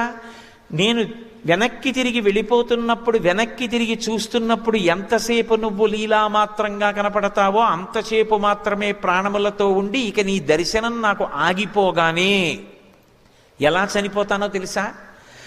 బాగా లోతైనటువంటి నీటితో ఉన్నటువంటి సరోవరంలో ఆడుకుంటున్నటువంటి చాప పిల్లని చేత్తో పట్టుకుని పైకి తీసి ఒడ్డున విసిరేస్తే ఒంటికి తడి ఉన్నంతసేపు మాత్రమే బ్రతికి ఎగిరి ఎగిరి ఎగిరి తడియారిపోయిన తరువాత ప్రాణం విడిచిపెట్టిన చాప పిల్లలా వెనక్కి తిరిగి చూస్తూ వెడుతున్నప్పుడు ఇక నువ్వు కనపడ్డం ఆగిపోగానే చాప పిల్లలాగే నేను ప్రాణం వదిలేస్తానన్నాయా, నిన్ను వదిలి నేను ఉండలేనని చెప్పుకున్నాడు. అంతటి మహాభక్తుడు. అంతగా అన్న వెనక అంతమంది గురువుల్ని సేవించాడు. అంతటి గొప్ప బుద్ధి కలిగినవాడు. మాన్యా గురు వినీతస్య, గురువుల చేత శిక్షింపబడినటువంటి గొప్ప బుద్ధి కలిగిన లక్ష్మణస్వామి చేత గౌరవింపబడిన ఇల్లాలు. మాన్యా గురు వినీతస్య లక్ష్మణస్య గురుప్రియ. పెద్దలైనటువంటి వారందరి చేత కూడా ఒక కోడలంటే ఇలా ఉండాలి అని కొందరన్నారు. ఆడపిల్ల పుడితే ఇలా ఉండాలి అని కొందరన్నారు. వదినగారంటే ఇలా ఉండాలి అని కొందరన్నారు. అసలు యువరాజుకి భార్యగా ఉండాలంటే ఇలా ఉండాలి అని కొందరన్నారు. అసలు ఆడపిల్ల అంటే ఈమె అని కొందరన్నారు. పెద్దలైన వారందరి చేత ఇన్ని రకాలుగా గౌరవింపబడి ఎన్నడూ మత్స ఎరగనటువంటి తల్లికి ఇంత పెద్ద కష్టం వచ్చింది. రాక్షసీ స్త్రీల మధ్యలో ఉండి దుఃఖపడుతోంది. ఎవరు? పెద్దల చేత కూడా గౌరవింపబడి ఎటువంటి జీవితం అని పొగడబడినటువంటి తల్లి ఇటువంటి దుష్టుల మధ్యలో చేరి బాధపడుతోంది. కాలోహి దురతిక్రమ. ఏమి కాలం! ఎటువంటి వారిని ఎలాగైనా చెయ్యగలదు. కాలాన్ని అధిగమించడం ఎవరికీ సాధ్యం కాదు. దాని బలం అటువంటిది. ఒక్కటి ఆలోచించండి. రామాయణం ధారణలో ఉంటే కష్టం వచ్చినప్పుడు ఈ శ్లోకాలు జ్ఞాపకానికి వచ్చాయనుకోండి, నేను పడుతున్న కష్టం ఎంత! నా తల్లి సీతమ్మ పడిన కష్టం కన్నా పెద్ద కష్టమా నేను పడుతున్న కష్టం? ఊంచుకునే శక్తి నా తల్లి నాకు అనుగ్రహిస్తుందని నిలబడగలుగుతాడు మనిషి. లేకపోతే జీవితంలో అకస్మాత్తుగా వచ్చి పడిపోయేటటువంటి కొన్ని కష్టాలకి గుండెపోటు వచ్చి చచ్చిపోతాడు. లేకపోతే దాన్ని తట్టుకోవాలి అంటే రామాయణాది కావ్యములు ఊతమిస్తాయి. అందుకే ఋషికి రుణపడిపోయాం మనం. ఋషికి తర్పణ ఇవ్వడానికి కారణం అదే ఈ జాతి. కాబట్టి మాన్యా గురు వినీతస్య లక్ష్మణస్య గురుప్రియ ఇది సీతాపి దుఃఖార్త కాలోహి దురతిక్రమ. అటువంటి తల్లి ఇంత దుఃఖపడుతోందా? సాయం కావాలి నన్ను ఎవరి కష్టంలోంచి బయటికి తీస్తారని. కాలోహి దురతిక్రమ. కాలాన్ని దాటడం ఎవరికి సాధ్యం కాదు. ఏం ఆశ్చర్యం! రాజ్యం వా స్త్రిషులోకేషు సీతావా జనకాత్మజాం త్రైలోక్య రాజ్యం సకలం సీతావానాప్నుయాత్కలాం. 3 లోకముల యొక్క అధికారం, 3 లోకములు మన చేతిలో పెట్టి వీటి మీద అధికారం చలాయించంటే అది గొప్పదా? సీతమ్మని ఇల్లాలుగా పొందడం గొప్పదా అంటే సీతమ్మని ఇల్లాలుగా పొందినటువంటి అదృష్టం 3 లోకముల ఆధిపత్యంలో 16వ వంతు కూడా ఆమెతో సమానం కాదు. ఇటువంటి ఇల్లాలని పొందిన రామచంద్రమూర్తి ఎంత అదృష్టవంతుడు! దుష్కరం కృతవాన్ రామో యయిమాం మత్తకాసినీం సీతాం వినా మహాబాహు ముహూర్తమపి జీవతి. అప్పటి వరకు ఆయనకి రాముడు ఒక్కడే తెలుసు. హనుమకి రాముడంటే ప్రాణం. అటువంటి హనుమ శిశుపావృక్షం మీద కూర్చుని చెప్తున్నారు, రాముడు చాలా దుష్కరమైన కార్యం చేశాడు. ఇది ఎవరు చెయ్యలేని పని, చెయ్యరా అని పని. గుండె చాలా దిట ఉన్నవాడు తప్ప ఈ పని చెయ్యలేడు. ఇటువంటి ఇల్లాలు, ఇటువంటి భార్య అపహరింపబడితే జాడ తెలియకుండా పోతే గుండె జారిపోకుండా, శరీరం పడిపోకుండా ఇంకా నిలదొక్కుని స్వకర్మ చేస్తూ 10 మందికి ఉపకారం చేస్తూ నిలదొక్కున్నాడంటే ఆ రాముడే రాముడు, ఈ తల్లే తల్లి. అబ్బా ఏమి దాంపత్యం రా అని ఒక మాట అన్నారు. నాకిప్పుడు అర్థమైంది. అసలు సీతారాములిద్దరూ విడిగా ఉండడం అన్న మాట లోకంలో ఉండదు. ఎందుచేత అంటే అస్యాదేవ్యా మనస్తస్మిన్ తస్య చాస్యాం ప్రతిష్ఠితం తేనేయం సచి ధర్మాత్మా ముహూర్తమపి జీవతి. సీతమ్మ మనసు సీతమ్మ దగ్గర, రాముడి మనసు రాముడి దగ్గరే ఉంటే ముహూర్త కాలం కూడా వీళ్ళిద్దరూ బ్రతకరు. సీతమ్మ మనసు రాముడి దగ్గర ఉంటుంది, రాముడి మనసు సీతమ్మ దగ్గర ఉంటుంది. అందుకు వీళ్ళు అన్యోన్యమైన దాంపత్యం అయింది.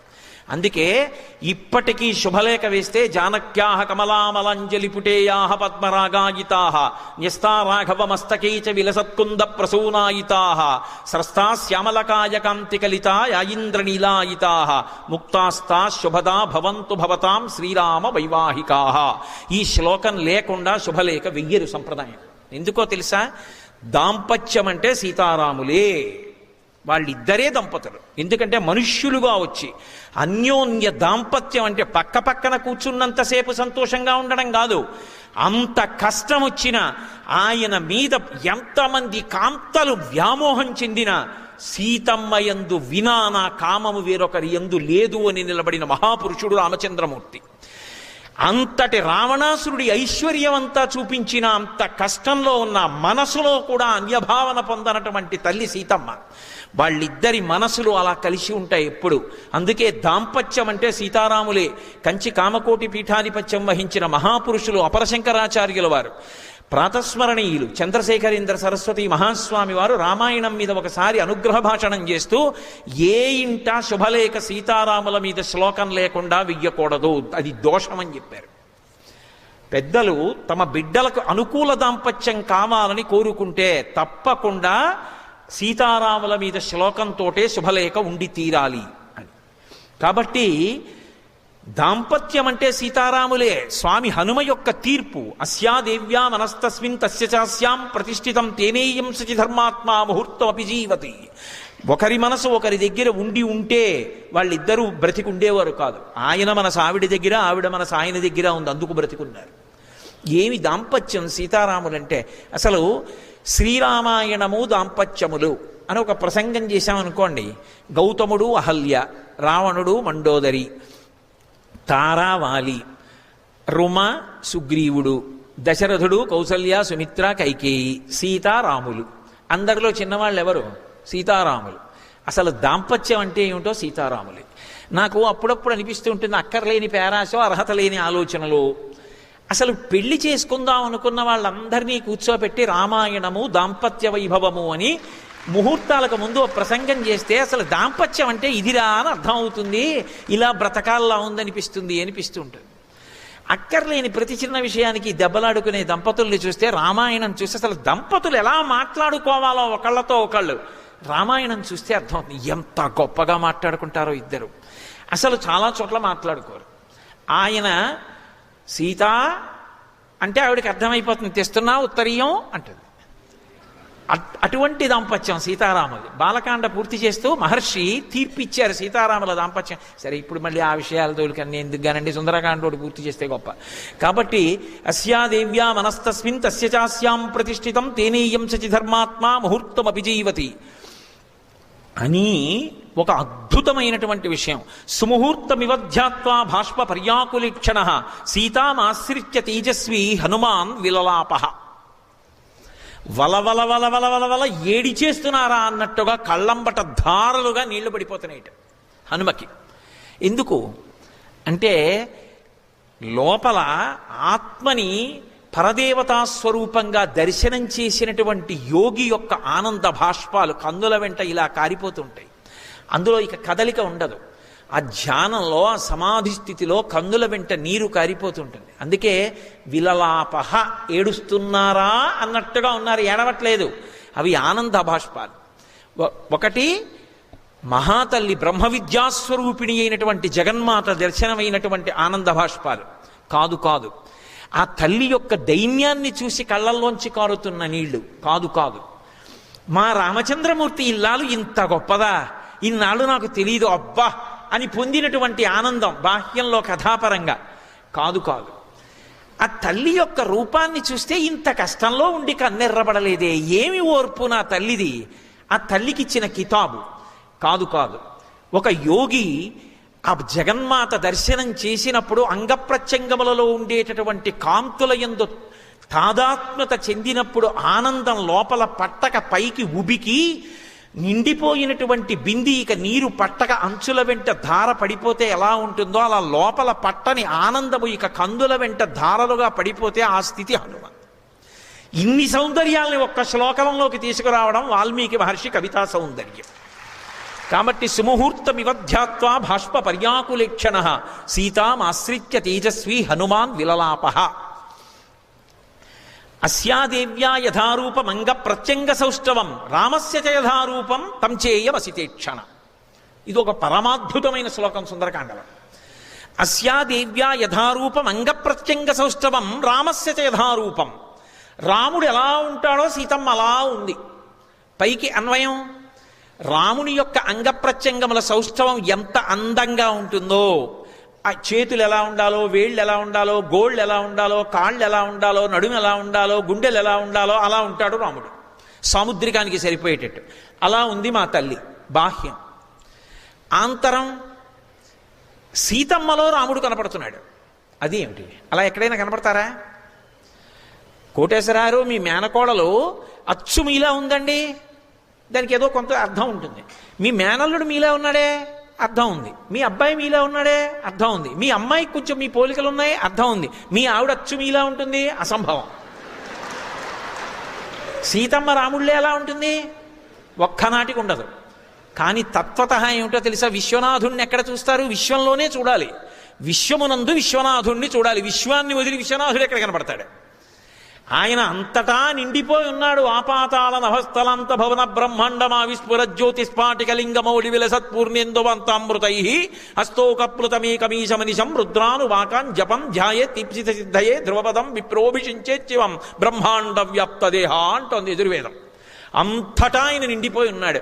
హరిమయము విశ్వమంతయు హరి విశ్వమయుండు, హరిమయము కాని ద్రవ్యము పరమాణువు లేదు వంశ పావన వింటే అంటాడు శుకబ్రహ్మ భాగవతంలో. అంతా హరిస్వరూపమే. అంతర్బహిశ్చ తత్సర్వం వ్యాప్య నారాయణ స్థిత.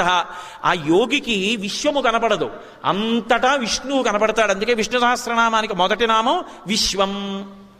మిగిలినవన్నీ 999 నామాలు ఆ నామానికి వ్యాఖ్యానాలు. నిజానికి విశ్వమే విష్ణువు.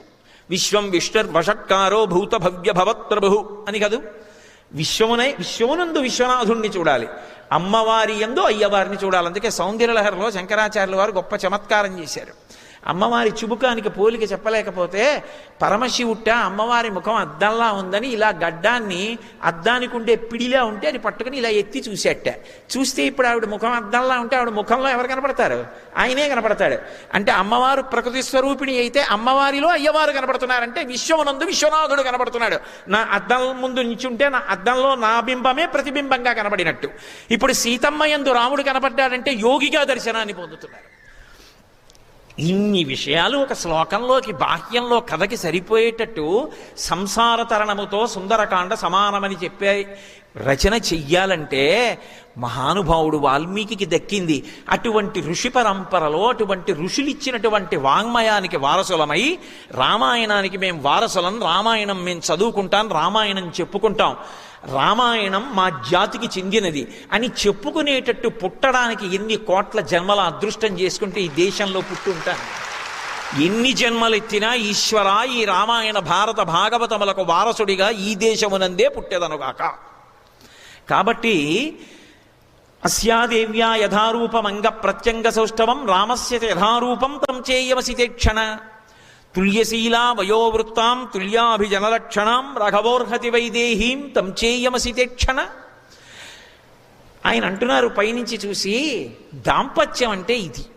దాంపత్యం అంటే 4 కలవాలి, 4 సమానంగా ఉంటేనే దాంపత్యం. అందుకే మీరు ఒకటి బాగా గుర్తుపెట్టుకోవాలి, దాంపత్యంలో ఎప్పుడూ కూడా పెద్దలైనటువంటి వారు ఒక మాట అనకూడదు. ఏదో కాకి ముక్కికి దొండపండు, ఆయన చాలా బాగుంటాడు కానండి ఆవిడ అలా ఉంటుంది ఏమిటి, లేకపోతే ఆవిడ చాలా బాగుంటుంది కానీ ఆయన ఏమిటండి అలా ఉంటాడు, ఆ మాట అనకూడదు పెద్దలు. అందుకే ఎప్పుడైనా సరే ఒకరికొకరు తగినవారనాలి. చూడండి శంకరాచార్యులు వారు శివానందలహరి చేస్తూ కళాభ్యాం చూడాలంకృత చిచి కళాభ్యాం నిజ తప ఫలాభ్యాం అంటారు. ఒకరి తపస్సుకొకరు ఫలమైనారు అంటారు తప్ప ఎవరెక్కువ ఎవరు తక్కువ అన్నది ఉండదు. కాబట్టి ఇద్దరూ కూడా దాంపత్యము అంటే పెద్దలు నిర్ణయించినారు అంటే ఈ 4 చూస్తారు అని గుర్తు. శీలము తుల్యశీల, తుల్య అంటే సమానంగా ఉండాలి అని, శీల అంటే స్వభావము. ఆవిడ స్వభావం ఏమిటి? అదే ఆయన స్వభావము అయి ఉండాలి. ఆయన స్వభావం ఒకటే ఆవిడ స్వభావం ఒకటే అనుకోండి. ఆవిడ ఎక్కడైనా ఓ దేవాలయం వచ్చిందో, కార్తీక పౌర్ణమి వచ్చింది, కాస్త ఓ 1 కిలో ఆవు నెయ్యి తీసుకొచ్చి, ఉంది కదా ఐశ్వర్యం, నెలకో 80,000 సంపాదిస్తున్నారు కదా ఆయన అని చెప్పి కాస్త ఓ ముకుట్లో పోసి ఓ 16 ఒత్తులు వెలిగించుకుందాం అనుకుంది. ఎందుకు ఇంత ప్రమిదిలో పోస్తే చాలదేమిటి, ఆర్డీ వేసుకోవచ్చు అన్నాడు అనుకోండి. నా ప్రారంధం అని కళ్ళమ్మడి నీళ్ళెట్టుకు దీపం పెట్టుకుంటుంది. పెళ్లి చేయడం 80,000 చూసి చేయకూడదు, స్వభావాలు చూడాలి. స్వభావాలు చూడకపోతే ఇద్దరి మధ్య అగ్నిహోత్రం ప్రబలుతుంది. శీలము అంటే స్వభావము అని అర్థం. తుల్యశీల వయో, భర్త తనంత తాను గురువు, అందుకని పెద్దవాడై ఉండాలి వయస్సులో. రాముడి కన్నా సీతమ్మ చిన్నది, అందుకని తుల్యశీల వయో వృత్తాం. వృత్తాం అంటే నడవడి. ఆయన నడవడి ఎలా ఉంటుందో ఆవిడ నడవడి కూడా అలా ఉంటేనే. ఇంటికి ఓ అతిథిని పిలిచారనుకోండి, ఆయన ఏదో సంతోషంగా రండి అన్నాడు. వచ్చారా, రోజు ఎవరినో ఒకళ్ళని తీసుకొస్తారు ఆయన. మా ఇంట్లో ఇది అలవాటేలేండి అందనుకోండి ఆవిడ, ఇంకేం తింటారు మీరు వెళ్ళాక. ఆయన ఎంత ఆదరంగా పిలిచారో అంతకన్నా ఆదరంగా ముందు రోజు పొద్దున్నే ఫోన్ చేసి ఏం తింటారు, ఎప్పుడు వస్తారు అని ఎంతో ప్రేమతో ఆ ఇల్లాలు మాట్లాడింది అనుకోండి, యువతలైన ఇల్లాలతోటి ఆ ఇంటికి వెళ్ళి తింటే వంటపడుతుంది. అసలు ఆ ప్రేమ ఇద్దరి మధ్య ఉండకుండా ఇంటికి వెళ్ళడం ఎందుకు? కాబట్టి నడవడి ఇద్దరిది ఒకలాగే ఉందా నడవడి, ఇది చూడాలి. అభివ్యక్తమైతే గుణములు నడవడి అంటారు. నడవడి సరిపోతుందా ఇద్దరిదీని? తుల్యశీలావయో వృత్తాం తుల్యాభిజన లక్షణాం. అభిజనము అంటే వంశం. వీళ్ళ వంశం వాళ్ళ వంశం సరిపోతాయా? ఆ వంశ ప్రతిష్ఠ చాలా గొప్పదైతే ఈ వంశ ప్రతిష్ఠ అటువంటిదైనా? ఈ వంశంలో కూడా అటువంటి వాళ్ళు పుట్టారా? కాబట్టి తుల్యాభిజన లక్షణాం. లక్షణం అంటే అందం. అందం అంటే నలుపు తెలుపు కాదు అందం అన్న మాటకు అర్థం. ఎందుకంటే ఆ మాటకు వస్తే నారాయణుడు నలుపు, పార్వతీదేవి నలుపు. నలుపు అందంలో తక్కువ అని సిద్ధాంతాలు చేయకూడదు. అందము అన్న మాట నిర్వచించుకోవలసింది ఎవరు అంటే ఆమెకు ఆయన, ఆయనకు ఆమె, అంతే. నేను మిగిలిన 4 చూడాలి. రే, ఈమెని కోడలుగా స్వీకరించడానికి నాకు అన్ని విషయాల్లోనూ నచ్చిందిరా, ఆమె నీకు నచ్చితే చూసుకో. నాన్నగారండి నాకు పిల్ల నచ్చింది అంటే ఆమె రూపము నచ్చింది అని చెప్పవలసిన వాడు నా కొడుకు. ఆమె రూపము నచ్చవలసింది నాకు కాదు, నా కొడుక్కి. 80 ఏళ్ళు వచ్చినా నచ్చే ఉండాలి. అందుకే పెళ్ళికి ఒకలా ఉంటుంది. కొత్తపల్లి కొబ్బరి మామిడి పండుని మా జిల్లాలో వస్తుంది, చాలా బాగుంటుంది సువాసనతోటి. ఆ కొత్తపల్లి కొబ్బరి మామిడి పండులా ఉంటుంది ఆ పెళ్ళైన కొత్తల్లో. షష్ఠి పూర్తి నాటికి అది ఎలా ఉండాలి అంటే ఏదో సామూహిక రుద్రాభిషేకాలు ఉన్నాయని పెద్ద జాడీతో పుట్టతేని తీసుకొచ్చి అక్కడ పెట్టారనుకోండి, మనవడు వచ్చి ఆడుకుంటూ దాన్ని మోత తీసేశాడు అనుకోండి, అక్కడ పెట్టిన కొత్తపల్లి కొబ్బరి మామిడి పళ్ళలో ఓ పండు టక్కని దొల్లి తేనెలో పడిపోయింది. ఓ నెల్లాళ్ళు పోయిన తర్వాత రుద్రాభిషేకానికి ఈ తేనెంతా పట్టుకెళ్ళి అభిషేకం చేద్దామని గిన్నెల్లో పోస్తున్నాడు. ఇప్పుడు ఈ కొత్తపల్లి కొబ్బరి మామిడి పండు ఒక నెల్లాళ్ళు తేనెలో ఉండిపోయి నానిపోయింది. అసలే కొత్తపల్లి కొబ్బరి మామిడి పండు, ఇప్పుడు దాన్ని తేనెలో నెల్లాళ్ళు ఉంది. ఇప్పుడు దాన్ని పిండి నోట్లో పెట్టుకున్నాడు అనుకోండి, ఎలా ఉంటుంది? షష్ఠి పూర్తికి దంపతుల మధ్య అనురాగం అలా ఉండాలి, అప్పుడు కొట్టుకోకూడదు. ఇంకా అలా వర్ధిల్లాలది ఎప్పటికీ కూడా. అందుకే కాడితో అభిషేకం చేయిస్తారు. సరే, ఇప్పుడు మళ్ళీ ఆ వివాహ ఘట్టాలు అటు చూడలేదు, ఏదో అంటుంటాను, మళ్ళీ అలా అంటుంటాను నాకు నేనే.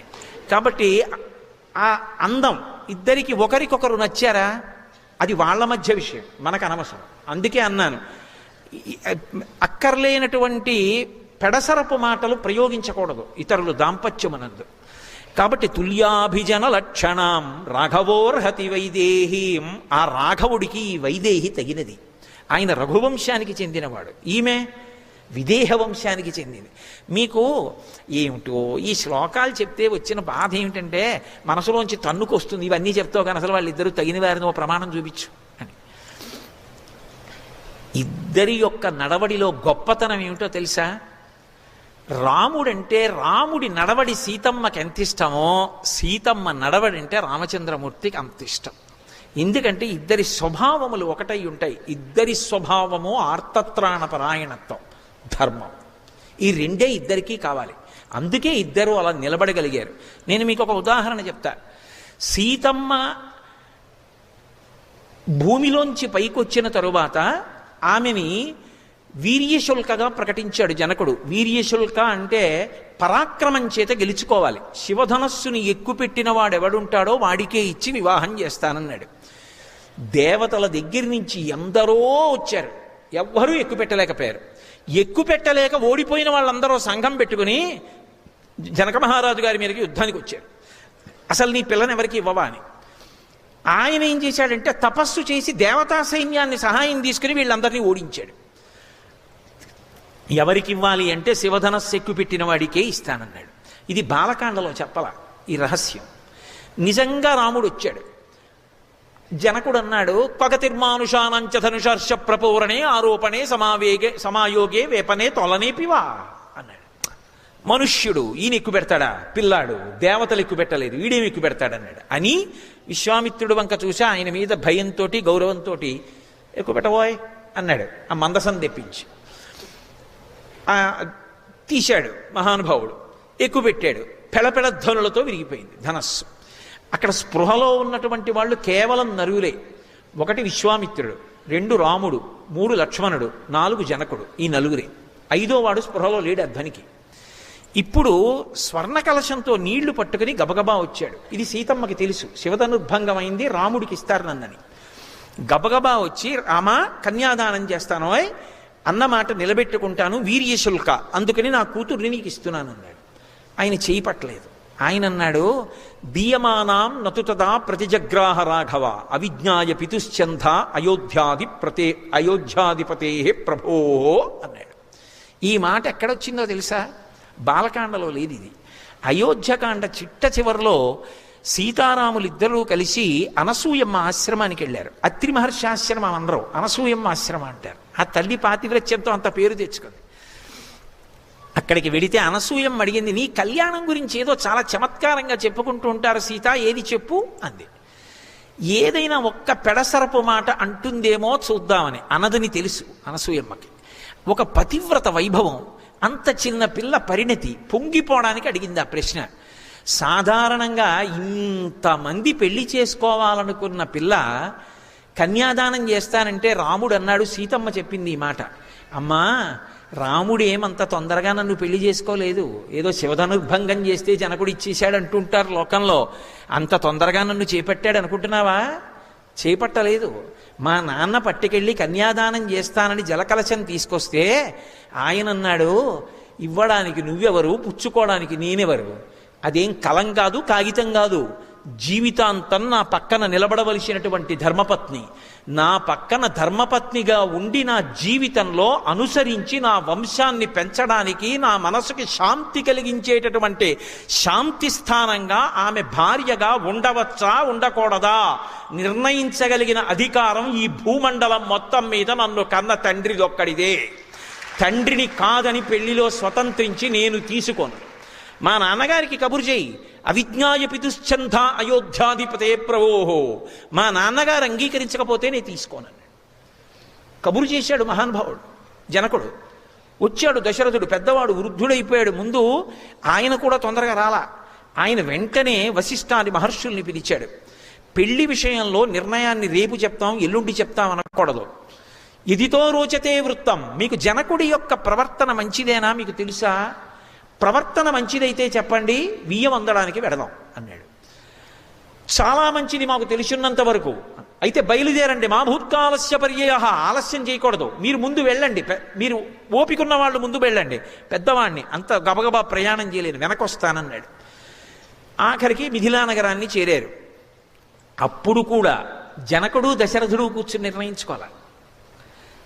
సీతారాముల యొక్క కళ్యాణం అంటే వాళ్ళిద్దరి యొక్క మనసులు ఎంత గొప్పవో, ఎంత ధర్మనిష్టో చూడండి. వాళ్ళిద్దరూ నిజంగా శివధనుర్భంగం అయిపోయిందని పెళ్లి చేసుకోవచ్చుగా, చేసుకోలేదు. ఏదో సీతమ్మ అలా తెరమించి చూస్తున్నట్టు, రాముడు ఏదో పక్కనే ఉన్నట్టు, అవన్నీ నిజాలు కావు. రామాయణం చదివితే అర్థం అవుతుంది. అలా ఏం చూడలేదు ఆవిడ. కానీ దశరథ మహారాజు గారు, జనక మహారాజు గారు అలా కూర్చున్నారు. అన్నదమ్ముల ప్రేమ అంటే జనక మహారాజు గారు అన్నాడు, నా తమ్ముడు ఉన్నాడు కుశధ్వజుడు, ఇంట్లో పెళ్లి మాటలు అవుతుంటే మా తమ్ముడు లేకపోతే ఎలా, మా తమ్ముడిని పిలిపిస్తానన్నాడు. అన్నగారి కూతురు పెళ్లి, పరిగెత్తుకొచ్చాడు తమ్ముడు. అది అన్నదమ్ములంటే. ఏవి రామాయణం అండి! అసలు కుటుంబం అంటే ఏమిటో రామాయణం చూసి నేర్చుకోవాలి. రామాయణం చదవకపోతే మనిషి మనిషిగా బ్రతకలేడు. దశరథుడు జనకుడు ఎదురెదురుగుండా కూర్చున్నారు. ఒకరి వంశం ఒకరికి చెప్పాలి. నా వంశం గురించి నేను చెప్పుకున్నాను అనుకోండి, గొప్పలు చెప్పుకోవచ్చు, చెప్పుకుంటారు కదా సహజంగా. మా ముత్తాతగారు అంత గొప్పవారు, మా తాతగారు అంత గొప్పవారు, మా తండ్రి గారు అంత గొప్పవారు అనాలి. అంతేకాని వెలితి మాటలు మాట్లాడకూడదు. కానీ పెళ్లికి మాట్లాడేటప్పుడు నిష్పక్షపాతంగా చెప్పాలి. ఆ వంశవృక్షం ఎటువంటిది చెప్పాలి. అందుకని దశరథుడు తాను చెప్పలేదు, తన పురోహితుడు వశిష్ఠుణ్ణి పిలిచాడు. పిలిచి మా వంశం ఎటువంటిదో జనక మహారాజు గారికి చెప్పండి అన్నాడు. అంటే మహానుభావుడు వశిష్ఠుడు చెప్పాడు.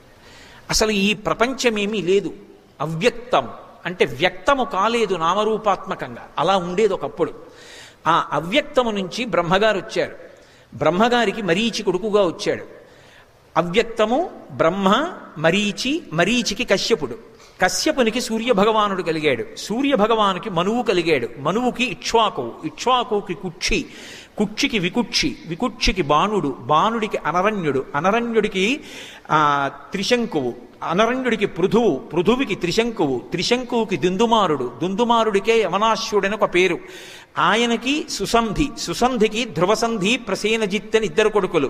ధ్రువసంధికి భరతుడు, భరతునికి అసితుడు, అసితునికి సగరుడు, సగరునికి అసమంజసుడు, అసమంజసునికి అంశుమంతుడు, అంశుమంతునికి దిలీపుడు, దిలీపునికి భగీరథుడు, భగీరథునికి కకుత్సువు, కకుత్సువుకి రఘువు, రఘువుకి ప్రవృద్ధుడు, ప్రవృద్ధునికి శంఖనుడు, శంఖనుడికి సుదర్శనుడు, సుదర్శనుడికి అగ్నివర్ణుడు, అగ్నివర్ణుడికి శ్రీగ్రగుడు, శ్రీగ్రగుడికి మరువు, మరువుకి ఆ తర్వాత వచ్చినటువంటి వాడు మరువు, తర్వాత ప్రశిశ్రుకుడు, ప్రశిశ్రుకుడి తర్వాత అంబరీషుడు, అంబరీషుడు కడుపున పుట్టినటువంటి వాడు యయాతి, అంబరీషుని కడుపున పుట్టినటువంటి వాడు నహుషుడు, నహుషుడి కడుపున పుట్టినవాడు యయాతి, యయాతి కడుపున పుట్టినవాడు నాభాగుడు, నాభాగుని కుమారుడు అజమహారాజు, అజమహారాజు గారి కుమారుడు దశరథ మహారాజు, దశరథ మహారాజు గారి కుమారులు ఈ రామలక్ష్మణ భరత శత్రుఘ్నులు. ఇది ఇక్ష్వాకు వంశం. కాబట్టి ఈ ఇక్ష్వాకు వంశం అద్భుతమైన వంశం. ఇంతమంది మహానుభావులు పుట్టారు. అదిగో అందులో పెద్దవాడు రామచంద్రమూర్తి. ఈ రామచంద్రమూర్తిని నీ కుమార్తె సీతమ్మకిచ్చి వివాహం చెయ్యాలి. ఈ వంశం ఇటువంటిది, నీకు అంగీకారమా అని అడిగాడు. జనకుడు తాను అంగీకరించలేదు. ఇలా తిరిగి చూశాడు, ఇలా తిరగలేదు. ఎందుకంటే గురువుగారు కుడి పక్కన ఉండాలి. అందుకని ఇటు తిరిగి చూశాడు. ఇటు తిరిగి చూస్తే శతానందుడున్నాడు, గౌతమ మహర్షి కొడుకు. జనకుడికి ఆయన పురోహితుడు. ఆయన చూసి చాలా బాగుంది, కానీ మర్యాద ఒకటి ఉంది కదా, మన వంశం కూడా చెప్పాలి, మన వంశం ఎటువంటిదో కూడా చెప్పాలి కదా. అందుకని శతానందుడు లేచి అన్నాడు, జనక మహారాజు గారి వంశం కూడా చాలా గొప్పది. వీళ్ళ వంశంలో మొట్టమొదటి వాడు నిమి. ఆ నిమి యొక్క కుమారుడు మిథి, మిథి యొక్క కుమారుడు నిమి, మిథి, నందివర్ధనుడు. ఆ నందివర్ధనుడి తర్వాత వచ్చినటువంటి వాడు సుకేతువు, సుకేతువు తర్వాత వచ్చినటువంటి వాడు బృహద్రథుడు, బృహద్రథుని యొక్క కుమారుడు దేవరాతుడు, దేవరాతుని యొక్క కుమారుడు మహావీరుడు, మహావీరుడి యొక్క కుమారుడు సుధృతి, సుధృతి యొక్క కుమారుడు హర్యశ్యుడు, హర్యశ్యుని యొక్క కుమారుడు మరుడు, మరుని యొక్క కుమారుడు దుష్టకేతువు. ఆ తర్వాత వచ్చినటువంటి వాడు ప్రతీంధకుడు, ప్రతీంధకుని తర్వాత వచ్చినటువంటి వాడు కీర్తిరథుడు, కీర్తిరథుని యొక్క కుమారుడు విభుదుడు, మహీద్రకుడు, మహీద్రకుని యొక్క కుమారుడు విభుదుడు, విభుదుని యొక్క కుమారుడు దేవమీఢుడు, ఆయన యొక్క కుమారుడు ఆ తర్వాత వచ్చినటువంటి వాడు కీర్తిరాతుడు, కీర్తిరాతుని యొక్క కుమారుడు మహారోముడు, మహారోముని యొక్క కుమారుడు స్వర్ణరోముడు, స్వర్ణరోముని కుమారుడు హ్రస్వరోముడు, హ్రస్వరోమునికి ఇద్దరు కుమారులు. పెద్దవాడు జనక మహారాజు, రెండవ వాడు కుశధ్వజుడు. జనక మహారాజు గారికి ఇద్దరు ఆడపిల్లలు. పెద్ద ఆమె పేరు సీతమ్మ, రెండవ పిల్ల పేరు ఊర్మిళ. కుశధ్వజుడికి ఇద్దరు కుమార్తెలు. పెద్ద ఆమె పేరు మాండవి, రెండవ పిల్ల పేరు శృతకీర్తి. మీరు అంగీకరిస్తే దశరథ మహారాజు గారి నలుగురు కొడుకులకి ఈ అన్నదమ్ముల యొక్క ఇద్దరు పిల్లల్ని ఇచ్చి వివాహం చేస్తామన్నారు. వాళ్ళిద్దరూ అంగీకరించిన తర్వాత దశరథ మహారాజు జనక మహారాజు అంగీకరిస్తే అప్పుడు కళ్యాణం జరిగింది. అమ్మా ఇలా అయిందమ్మా మా కళ్యాణం అని అయోధ్యకాండలో సీతమ్మ చెప్పింది. అంటే ఇద్దరి నడవడి ఎంత గొప్పదో చూడండి. ఎక్కడ అంతమంది పెళ్లి చేసుకుంటామన్నారు, శివనర్భంగం చేస్తే పిల్లనిస్తామని మా నాన్నగారు ముందుకొస్తే వాళ్ళ నాన్నగారి మాటే వింటాను, మా నాన్నగారే ఒప్పుకోవాలన్నారమ్మా. అప్పటి నుంచి అదే గొడవ. మా నాన్నగారి కోసం అరణ్యానికి వస్తాను, ఇప్పుడు అరణ్యానికి బయలుదేరారు. మొదటి నుంచి ఇదే ప్రారంధం అనలేదు సీతమ్మ. వాళ్ళ దాంపత్యం మొదటి నుంచి అటువంటిది. అందుకే శిశుపావృక్షం మీద కూర్చుని చెప్తున్నారు హనుమ, వాళ్ళిద్దరూ తుల్యశీలావయో వృత్తాం తుల్యాభిజన లక్షణాం రఘవోర్హతి వైదేహీం తం చేయమసి తేక్షణ. ఆ సీతారాములిద్దరూ ఒకరు పుట్టారా అన్నట్టుగా ఉంటారు. అంతటి అనుకూలమైన దాంపత్యం. సీతమ్మ అప్పుడప్పుడు రాముడి కను ఎరిపెక్కుతుందేమో. సీతమ్మ ఇన్ని కష్టాల్లో ఉన్నా నా తల్లి కళ్ళు నల్లగానే ఉన్నాయి. నల్లని కన్నులు కలిగిన సీతమ్మ పొంగిపోతున్నారు పైనుంచి చూసి. క్షితిక్షమా పుష్కర సన్నిభాక్షి యారక్షిత రాఘవ లక్ష్మణాభ్యాం సారాక్షసీభి వికృతేక్షణాభి సంరక్షిత సాంప్రతి వృక్షమూలే. ఆ తల్లికి అమ్మ పోలికొచ్చింది, భూమిలోంచి పైకొచ్చింది కదూ. భూమికి ఎంత ఓర్పో నా తల్లి సీతమ్మకంత ఓర్పు. క్షితిక్షమా పుష్కర సన్నిభాక్షి, పద్మముల వంటి కన్నులు కలిగినటువంటి తల్లి. యారక్షిత రాఘవ లక్ష్మణాభ్యాం, రామలక్ష్మణుల చేత రక్షింపబడేటటువంటి తల్లి. అటువంటి తల్లి సారాక్షసీభి వికృతేక్షణాభి, వికృతమైనటువంటి నేత్రములు కలిగిన రాక్షసీ స్త్రీల చేత ఇవాళ పరివేష్టింపబడి ఉంది. సంరక్షిత సాంప్రతి వృక్షమూలే. జనక మహారాజు గారి పెద్ద కూతురు, దశరథ మహారాజు గారి పెద్ద కోడలు, రామచంద్రమూర్తి ఇల్లాలు ఇల్లు లేని దానిలా రావణాసురుడి యొక్క అంతఃపురంలో ప్రమదావనంలో అశోక వృక్షం కింద చెట్టు కింద చుట్టూ రాక్షస స్త్రీలు పరివేష్టించి ఉంటే తన కష్టం చెప్పుకోవడానికి మనిషి లేక ఏడుస్తూ కూర్చుంది. అమ్మా ఏమి ఓర్పమ్మా, ఇంకా అలాగే ఉండి నల్లగా చూస్తున్నావు, తల్లి నీకు నమస్కారం. ఇది ఆయన పవిత్ర హృదయం. సరే, ఇలా ఇన్ని శ్లోకాలను నేను చెప్పను. అలా ఆయన చెట్టు మీద కూర్చుని సీతమ్మ యొక్క పాతివ్రత్యానికి పరవశించిపోయి ఆనందపడిపోయి కన్నుల నీరు కారుస్తున్నారు. ఇక కొద్దిగా రాత్రి మిగిలి ఉంది అంటే తెల్లవారుతోంది. తెల్లవారుతుండగా నిద్రలేచాడు రావణాసురుడు. తెల్లవారుజామున నిద్ర లేవడం చాలా చాలా గొప్ప విషయం. అందరూ నిద్ర లేవలేరు. అది ఆ అలవాటు ఉన్నవాళ్ళు మాత్రమే నిద్ర లేవగలరు. నిద్ర లేవడం ఎంత గొప్పో, నిద్ర లేవగానే చెయ్యవలసింది చేయడం కూడా అంతే గొప్ప. నిద్ర లేచి చెయ్యకూడని పనులు చేయకూడదు, లేచి చెయ్యవలసింది చెయ్యాలి. ఆయన నిద్రలేస్తూనే అశోకవనంలో ఉండేటటువంటి సీతమ్మ జ్ఞాపకానికి వచ్చి కామాతురత పొందాడు. ఎప్పుడు?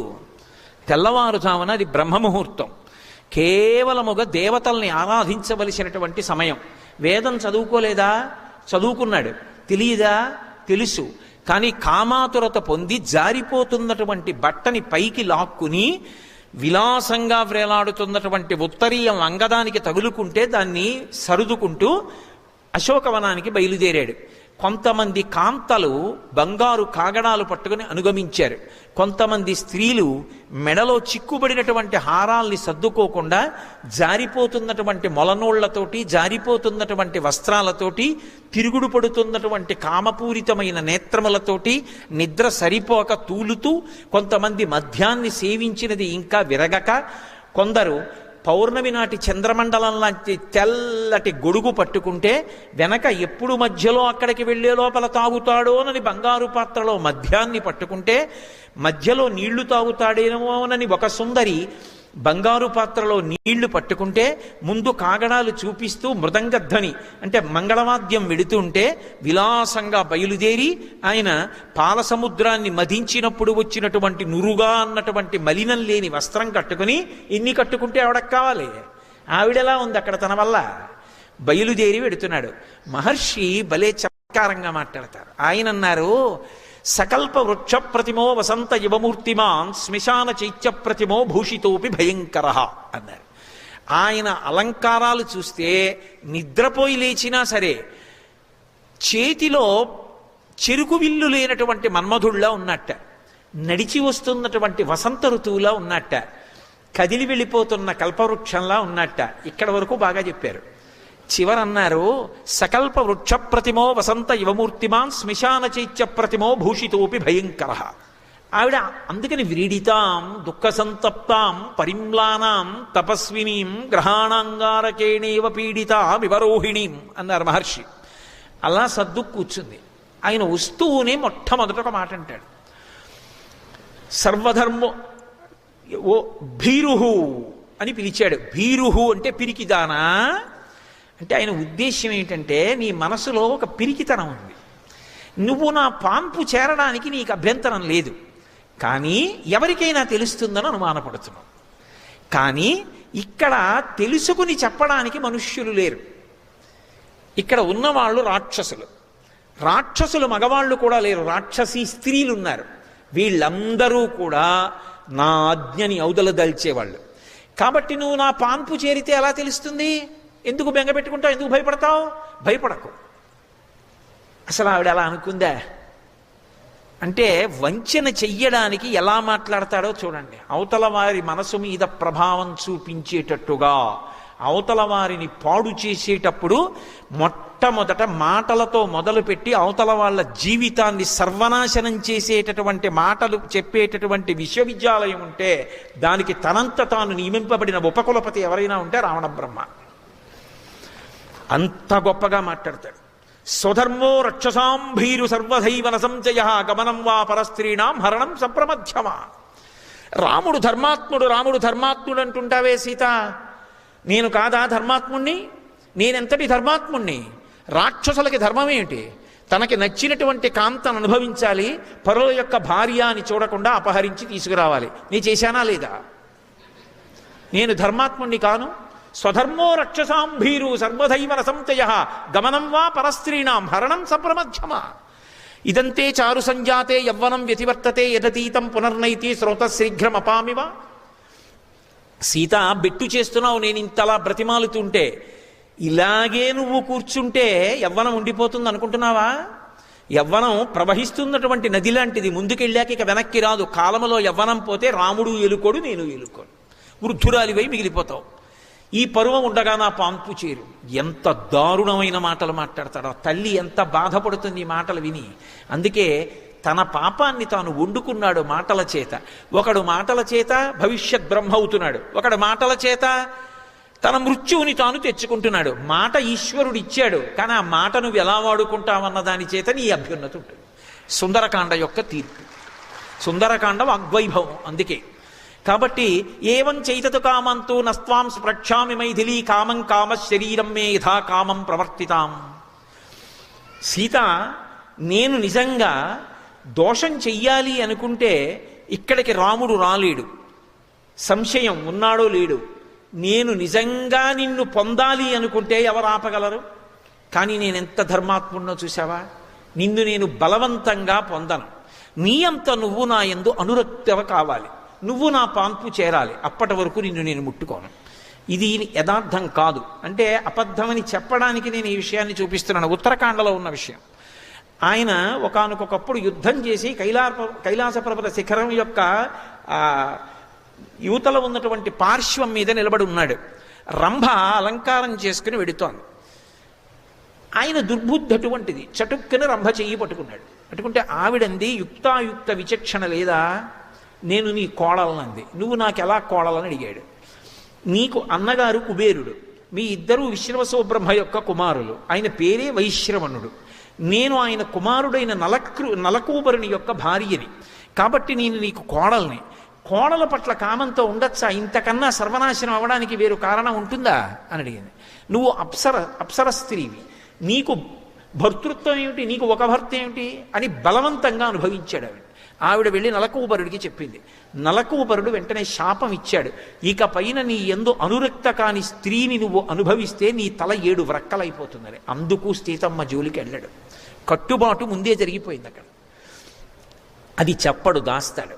దాచి ఏవం చైతతు కామంతు నత్వాం స్పృక్షామి మైథిలీ కామం కామ శరీరం మే యథాకామం ప్రవర్తితాం ఏకవేణీ ధరాశయ్యాం ధ్యానం మరిణమంబరం మస్థానే ఉపవాసస్యా నైతా నౌపైకానితే.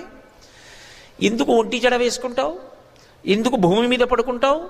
అవన్నీ ఆవిడ పరమ పవిత్రంగా భర్త పక్కన లేనప్పుడు ఇంకొకలా ఉండకూడదని ఆచరిస్తున్నటువంటి నియమాలు.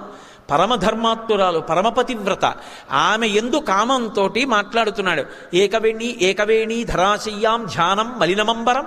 ఎప్పుడూ ఏదో ఆలోచిస్తుంటావు, ధ్యానం చేస్తావు, మట్టి బట్ట కట్టుకుంటావు. ఎన్ని పట్టుబట్టలున్నాయి నేను ఎత్తుకొచ్చినవి. చక్కగా పట్టుబట్ట కట్టుకోవచ్చుగా. మలినమంబరం అస్తాని ఉపవాసస్య. ఇంట్లోనేమో అన్ని వంటకాలు ఉన్నాయి, తినకుండా ఎందుకు అలా చిక్కిపోతావు? అస్తానే ఉపవాసస్య నైతా నౌపైకానితే. పిబ విహర రమస్వ భుంక్ష్వ భోగాన్ ధననిచయం ప్రదిశామి మిదినించ మయి లలనే యథాసుఖత్వం తైచ సమేత్త లలంతు బంధవాస్తే. నేను తలుచుకుంటే ఈ భూమినంతటినీ కూడా తీసుకొచ్చి మీ నాన్నగారు జనక మహారాజు గారికి ఇచ్చేస్తాను. మీ తండ్రి చక్కగా ఏలుకుంటాడు భూమినంతటినీ. మీ బంధువులందరూ ఎంత ఐశ్వర్యాన్ని పొందుతారు. నాకు ఎందరో భార్యలు ఉన్నారు, కొన్ని వేల మంది భార్యలు. వాళ్ళందరి మీద నువ్వు శాసకురాలిగా ఉండు. నీ వెంట తిరుగుతున్నాన్ని చులకన చేస్తున్నావా?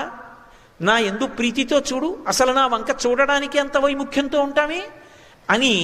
అంతకన్నా నేను రావణ ప్రసంగం ఏం ప్రవచనం చేయను. అది ప్రవచనం చేయడానికి ఉద్ధారకమైన విషయం ఏం కాదు. కాబట్టి అక్కరలేని మాటలన్నీ ఆ తల్లి పట్ల మాట్లాడాడు. ఆ తల్లి చూసింది. చూసి తృణమంతరత కృత్వా ప్రత్యువాచ శుచిస్మిత నివర్తయ మనోమత్త స్వజనే క్రియతాం మనః. ఆవిడ ఓ గడ్డి పరక తీసి మధ్యలో పెట్టింది.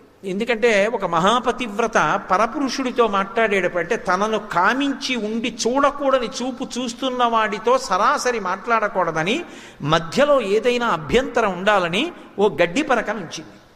కాబట్టి తృణమంతరత కృత్వ, కేవలం గడ్డి పరక నుంచింది అంటే అక్కడ గడ్డి పరకే ఉంటుంది తప్ప కాస్త మట్టి ఉండదా, ఓ రాయి ఉండదా, ఏముండవా? గడ్డి పరక ఒకటే ఉంటుందా? గడ్డి పరక ఉంటే మట్టి ఉండదు.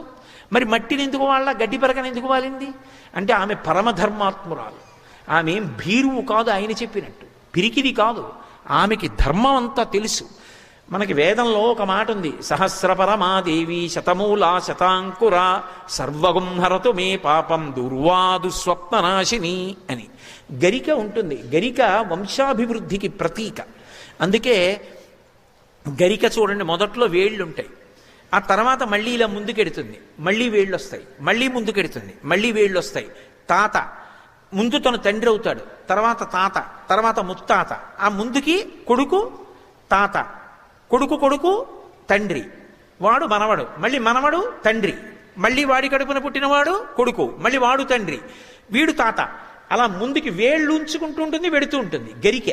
ఆ గరిక వంశాభివృద్ధికి లక్షణం. అందుకే ఇప్పటికీ వేదంలో ఓ మాట ఉంది, బిడ్డలు పుట్టకపోతే ఒక ప్రక్రియ చెప్తారు. ఆ ప్రక్రియ ప్రకారం ఆ గరిక తీసి తల మీద పెట్టుకుని కొన్నాళ్ళు నియమంగా స్నానం చేస్తే సంతానం కలుగుతుంది. ఆ గరికకి ఆ లక్షణం ఉంది కాబట్టి ఎప్పుడైనా అకస్మాత్తుగా ఇది తప్పలేదు ఎలా అనిపిస్తే ఆ దోషం పోవడానికి గరిక ముట్టుకుంటారు. ఒకసారి గరికని ముట్టుకుంటే దోషం పోతుంది. అందుకే విఘ్నేశ్వరుడు గరిక చేత పూజింపబడతాడు. సులభుడు అని ఒక అర్థం, సమస్త పాపములను పోగొడతాడు. ఆ గరిక ఆయన పాదాల మీద పడితే మరింత శక్తివంతం.